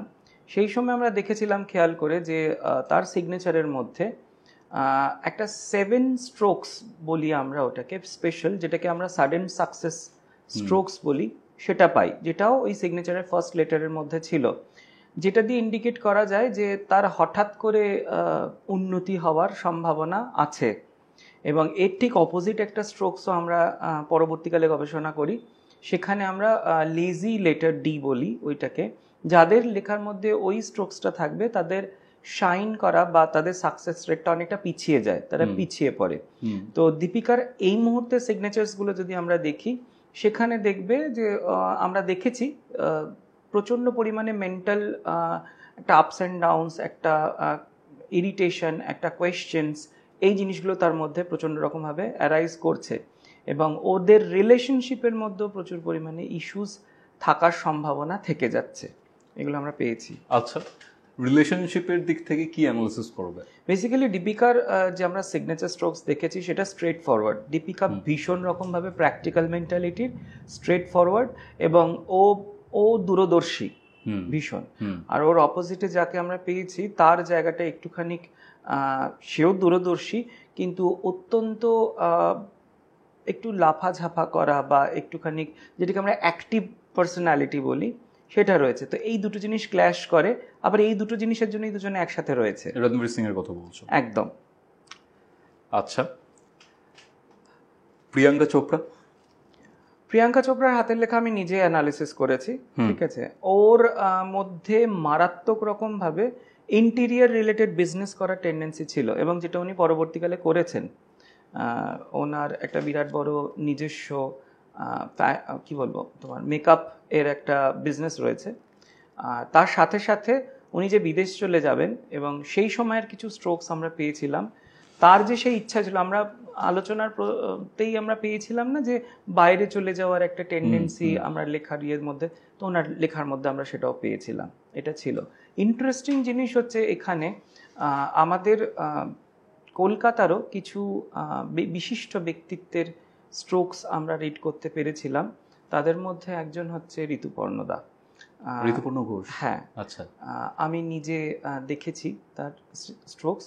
মানে হয় না যে ক্রিয়েটিভিটির একটা ভান্ডার, তার লেখার মধ্যে সেটা ভীষণ রকম ছিল, কিন্তু চট করে দেখলে বোঝা যাবে না, খুব সহজ সরল এবং সাবলীল, এতটাই সুন্দর ছিল। তিনি অত্যন্ত স্পষ্টবাদী, এটা তো আমরা জানি, কিন্তু তার ভেতরে অনেক চাপা ক্ষোভ, যন্ত্রণা, আবেগ, এগুলো ছিল। অনেক স্ট্রোকস রয়েছে যেগুলোর মধ্যে দিয়ে আমরা পেয়েছি। না বললেই নয়, সুশান্ত সিং রাজপুতের যখন কেস চলছিল তখন তার রিটেন নিয়েও আমাদের কাছে লোকজন এসেছিল, আমরাও ইনভলভ ছিলাম। সত্যি কথা বলতে আমরা কিন্তু তার লেখার মধ্যে সেরকম কোনো স্ট্রোকস পাইনি যেখানে তার সুইসাইড হতে পারে। এটা হ্যাঁ, এটা নিয়ে মানে তুমি বলছো যে সুশান্ত সিং রাজপুতের হাতের লেখার মধ্যে এরকম কোনো স্ট্রোকই ছিল না যেখানে একটা আত্মহত্যা হওয়ার সম্ভাবনা মতন মেন্টালিটি তার মধ্যে তৈরি হয়। এটা ইনস্টাগ্রামে প্রচুর পরিমাণে প্রচার হয়েছিল সেই সময়, এবং সেখানে এটা নিয়ে পরবর্তীকালে অনেক গবেষণা হয়েছিল, যে কেসেসগুলো হয়েছিল সেখানেও সেই লেখার মিডিয়ামটা কিন্তু কাজ করেছিল। কিন্তু তার পুরনো লেখাগুলোতে দেখলে এটা আমরা স্পষ্ট বুঝলাম তার মধ্যে অনেক ডিপ্রেসিভ টেন্ডেন্সিস ছিল, তার পার্সোনালিতে অনেক ইস্যুস আসছিল, তার মাথায় অনেক চাপ ছিল, তাকে প্রেশারাইজ করা হচ্ছিল। এই ধরনের টেন্ডেন্সিসগুলো আমরা তার লেখাতে পেয়েছিলাম। 2-3টে স্যাম্পল পেয়েছিলাম, সেখান থেকে আমরা এগুলো পেয়েছি সুন্দর করে। আর একজনের নাম আমি বলছি, একটু কন্ট্রোভার্সিয়াল, তিনি হচ্ছেন কঙ্গনা রানাওয়াত। ওকে, রিসেন্টলি ভীষণ ফেমাস হয়ে গেছে। হ্যাঁ, কঙ্গনা রানাওয়াতের সিগনেচারটা তুমি যদি একটু ফলো করো, তার যে লাস্ট পার্টটা রয়েছে রানাওয়াত, উনি সিগনেচার করেন, দেখবে খেয়াল করে, ওপরে নিজের নাম লেখেন, নিচে সিগনেচারের ওই রানাওয়াতের যে আরটা সেটা একটু স্টার টাইপের। আচ্ছা, খেয়াল করে দেখবে। তো ওই স্টারটা দিয়ে এটা রিপ্রেজেন্ট করে বেসিক্যালি যে উনি নিজেকে একজন হাইলি কোয়ালিফাইড একটা স্টার বলে মনে করেন। স্টার মানে ফিল্ম স্টার নয়, তিনি সবার থেকে আলাদা, তার একটা বিশাল উঁচু একটা জায়গা রয়েছে। কিন্তু ওই আর এর পরের যে বাকি পার্টগুলো সেগুলো ওই আরকে টাচ করে নেই, তাই জন্য তিনি একাকিত্বে ভোগেন। ওকে ওকে ওকে। যে কোনো মানুষের সিগনেচার যদি তুমি দেখে নাও, তার যে সারনেমের ফার্স্ট লেটারটা আছে, যদি ছেলে হয় তাহলে তার মাকে রিপ্রেজেন্ট করে তার সারনেমের ফার্স্ট লেটারটা। আচ্ছা, যদি মেয়ে হয় তাহলে বাবাকে রিপ্রেজেন্ট করে সারনেমের ফার্স্ট লেটারটা। তো এখানে আমার এক বন্ধুর সিগনেচার রয়েছে, যে আমার সিনেমাটোগ্রাফার, তার যে হ্যান্ডরাইটিংটা রয়েছে সেটা আমি তোমায় দিচ্ছি, দেখে বলো ইন্দ্রদা। দেবজ্যোতি। দেবজ্যোতি ওর নিজের নামটা লিখে দিয়েছে এখানে। বেসিক্যালি ওর সিগনেচার থেকে আমরা যেই জিনিসটা পাচ্ছি সেটা হচ্ছে, ফার্স্টে ও একটু কনফিউজড এবং ও নিজের জীবনের এই মুহূর্তে নিজের কেরিয়ার নিয়ে সত্যি খুব কনফিউজড হয়ে রয়েছে, গুছাতে পারছে না। কিন্তু ও নিজে চায় যে ও এই সিদ্ধান্তটা ও নেবে না, ওর মা করে দেবে, কারণ ওর মা ভীষণ একটু গুছিয়ে টুছিয়ে রাখে, ওদের সংসারকে পুরো সামলিয়েছে।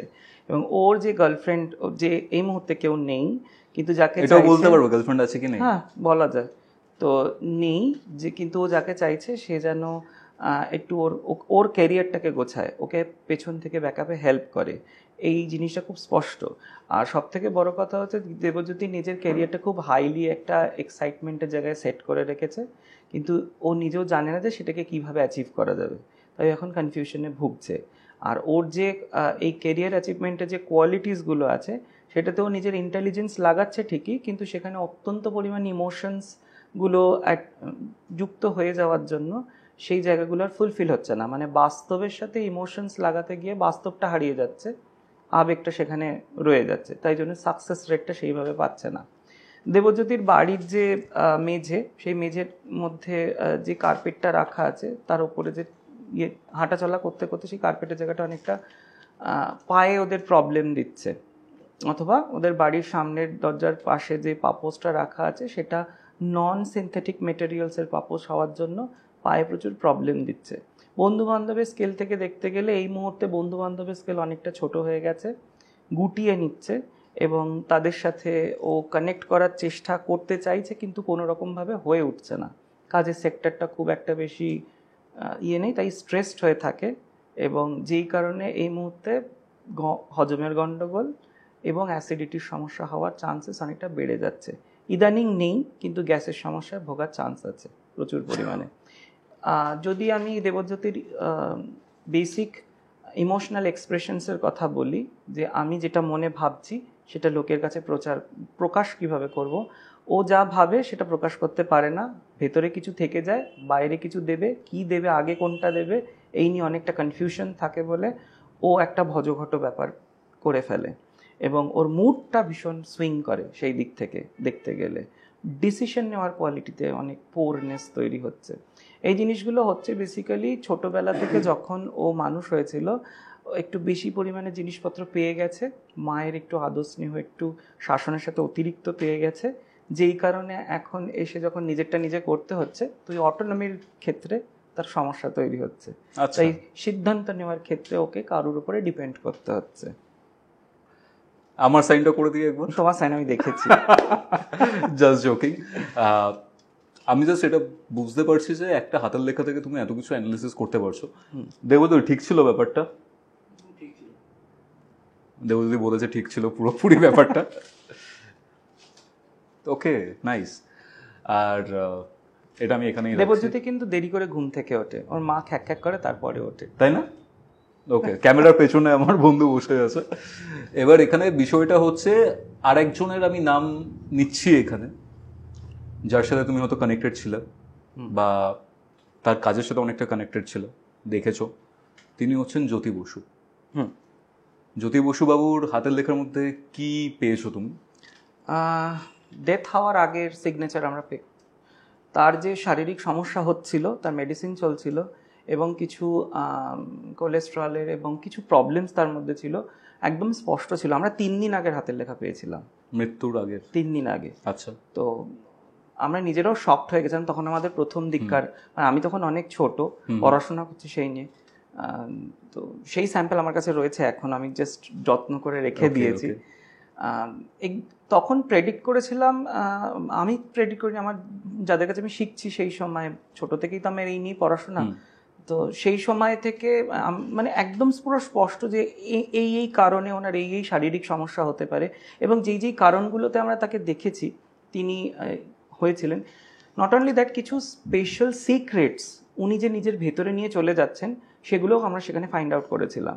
এবং পরবর্তীকালে তাদের কিছু মানে দলের কিছু লোকজনদের সাথে কথা বলেছিলাম, তারা ভীষণ শকড হয়ে গেছিলো এই জিনিসগুলো, যে আমরা কি করে জানি যে যেই জিনিসটা তারা একমাত্র জানে। সেগুলো খুব সিক্রেটস ব্যাপার, সেগুলো এখানে শেয়ার করা যাবে না, বাট এটা একদম ছিল। মানে আমরা বহু লোকেদের স্যাম্পল কালেক্ট করি এবং এগুলো তো আমাদের রিসার্চের কাজে লাগে।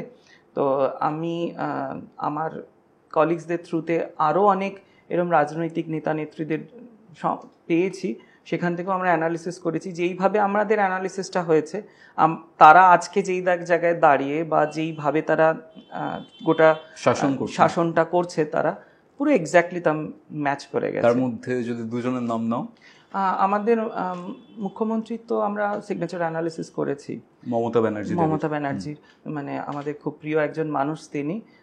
তার সিগনেচার যে বললাম আমরা, যে তিনি অত্যন্ত মানে কষ্ট দেখেছেন, করেছেন, তার লেখার মধ্যে সেগুলো স্পষ্ট হয়। কারণ তার লেখা স্ট্রোকসগুলো যদি তুমি দেখো, দেখবে প্রচণ্ড শার্প এবং খুব ফাইন, প্রচণ্ড বুদ্ধি রয়েছে, এবং তিনি জানেন কোন দিকে কিভাবে নিয়ে যাওয়া যেতে পারে গোটা জিনিসটা। এবং ওই যে একটা বললাম জনদরদি ভাব তার মধ্যে রয়েছে, কারণ তার লেখার মধ্যে ওভাল শেপটা প্রচুর পরিমাণে দেখতে পাই।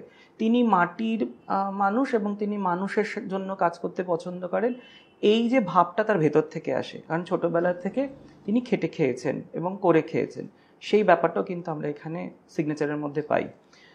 শেষের দিকে গিয়ে তার সিগনেচারে কয়েকটা ছোটোখাটো জিনিস আছে যেটা আগে ছিল এখন নেই। যেরকম আগে উনি ডট দিতেন একটা, এখন উনি সেই ডটটা দেন না। এই একটা সিঙ্গেল ডট অনেক কিছু মিনিং ক্রিয়েট করে। যে কোনো সিগনেচারের শেষে যদি নিচের দিক করে একটা সিঙ্গেল ডট পড়ে, তাহলে আমরা সেখানে পাংচুয়ালিটিটাকে ধরে নিই। যদি দুটো ডট পড়ে, তাহলে ফ্রেন্ডলি নেচারটাকে ধরে নিই। শাহরুখ খানের সিগনেচারের মধ্যেও কিন্তু তলার দিকে দেখবে দুটো ডট পড়ে। শাহরুখ খান কিন্তু ভীষণ ফ্রেন্ডলি নেচারের। পাংচুয়ালিটির ব্যাপারটা কিরকম? তোমাকে যদি কথা দেয় 5টার সময় আসবো, তাহলে 5টার সময় আসবে। আমার লেখার মধ্যেও নিচে ডট আছে, তাহলে তুমি সেই অনুযায়ী কাজ করো। আচ্ছা, যদি দুটো ডট থাকে তাহলে ফ্রেন্ডলি হয়। তারা চায় যে সবার সাথে ফ্রেন্ডলি মিশে যাবে, এই টেন্ডেন্সিগুলো তাদের মধ্যে থাকে। প্রত্যেক কটার পেছনে তো কিছু লজিক বা কারণ বা যুক্তি আছে, সেগুলো যখন আমরা শেখাই বা আমরা অ্যানালিসিস করি, তখন সেগুলোকে আমরা দেখিয়ে দিই যে কেন এর পেছনে এই জিনিসগুলো আছে। আর আমাদের দেশে যিনি প্রধানমন্ত্রী, তার লেখা তুমি পেয়েছো? কঙ্ক বলে একটা শব্দ আছে আমাদের গ্রাফোলজিতে। কঙ্ক মানে হচ্ছে নিজের প্রথম পার্সোনালিটিটাকে রেখে তার চারিদিকে একটা সার্কেল করে দেওয়া। বহু লোক এরম সিগনেচার করে যে তার নাম বা সারনেমের প্রথম অক্ষরটা লিখে তার চারিদিকে একটা গোল করে ঢেকে দেয়। এটা হচ্ছে তার ইনার পার্সোনালিটি, মানে তার সোল পার্সোনালিটি আর লোককে যেটা দেখাচ্ছে তার মধ্যে একটা ব্যারিয়ার ক্রিয়েট করে। এরা কখনো না একার বুদ্ধিতে চলে না, এদের সবসময় আরেকজনের বুদ্ধির প্রয়োজন হয়। যার বুদ্ধির প্রয়োজন হয় সেটা এরা ডিসক্লোজ করবে না লোকের সামনে। আচ্ছা, তো এটা আমরা তার হাতের লেখার মধ্যে পেয়েছি। কার হাতের লেখা? আমাদের ভারতবর্ষের প্রধানমন্ত্রীর হাতের লেখার মধ্যে। বাট এটার একটা পজিটিভ দিকও আছে। এদের কাছ থেকে না চট করে তুমি সিক্রেট রিভিল করতে পারবে না। এরা ভীষণ ডিপলি সেই সিক্রেটটাকে সারা জীবন বয়ে নিয়ে যেতে পারে, তুমি কিছুতেই বার করতে পারবে না সেই জিনিসটা। এনারা কি সেলফ সেন্টার্ড হন যারা সিগনেচার করে? সেলফ সেন্টার্ড এটা নয়। সেলফ সেন্টার্ড হলে তোমার কি হবে, প্রথম যেন কঙ্গনা রানাওয়াতের কথাটা আমি বলছিলাম, প্রথম অক্ষরটা কিন্তু একটুখানি ডিসব্যালেন্সড হয়ে যাবে। অমিতাভ বচ্চনের হাতের লেখাটাও যদি তুমি দেখো, সেখানেও তার এটা অনেকটা বড়, ওটাকে আমরা মেগালোম্যানিয়াক বলি। শাহরুখ খানের হাতের লেখার মধ্যে যেরকম স্টার বা সুপ্রিম মানে কিং হওয়ার যে টেন্ডেন্সি, মেগালোম্যানিয়াক স্ট্রোকসের মধ্যেও কিন্তু সে যে লং টার্মে নিজের এখতিয়ার বজায় রাখবে সেই মেন্টালিটি থাকে। অমিতাভ বচ্চনের হাতের লেখা এক্স্যাক্টলি আছে, এবং সেই অনুযায়ী তিনি সিদ্ধান্ত নেন কোন কাজ করবেন কোন কাজ করবেন না। তার নির্বাচনে উনি খুব সুন্দর করে করতে পারেন। এগুলো দিয়ে খুব সহজে বোঝা যায় সেই মানুষগুলোর ব্যক্তিত্ব কি, সেই মানুষগুলোর পার্সোনালিটি কি, খুব সহজেই বোঝা যায়। এগুলো তো খুব কমন জিনিস, ইন্টারনেট সার্চ করলেই তুমি পেয়ে যাবে সেই জিনিসগুলো। ধন্যবাদ ইন্দ্রাউদ্দা কৌস্তবের আড্ডাতে আবার আসার জন্য। আর আজকে যা যা জানলাম জাস্ট উড়ে গেছি আমি। আর আশা করছি আমাদের দর্শকদেরও খুব ভালো লেগেছে আজকের যে এপিসোডটা রয়েছে। ইন্দ্রাউদ্দার কাছে যদি কেউ গ্রাফোলজি রিলেটেড কোনো কিছু শিখতে চাও, তোমার ইনস্টিটিউটের লিঙ্ক আমি ডেসক্রিপশন বক্সে দিয়ে দিচ্ছি, সেখানে অনেকে যোগাযোগ করতে পারবে। কারণ আমার নিজেরই এখন মনে হচ্ছে আমি শিখি জিনিসটা। তো আশা করছি ইন ফিউচার তোমার থেকে আমরা আরও অনেক কিছু জানতে পারবো। থ্যাংক ইউ কৌস্তবের আড্ডাতে আসার জন্য। কৌস্তব, তোমাকে অনেক অনেক ধন্যবাদ আমাকে এখানে ডাকার জন্য। আমরা এমন একটি বিষয় নিয়ে আজকে আলোচনা করলাম যে বিষয়টা হয়তো সবাই জানে না, কিন্তু এই বিষয়টা নিয়েও কাজ হচ্ছে এবং খুব বড় মাত্রায় কাজ হচ্ছে। অনেক ধন্যবাদ তোমাকে এবং তোমার টিমকে। খুব ভালো লাগলো তোমাদের সাথে এখানে এসে আড্ডা দিতে।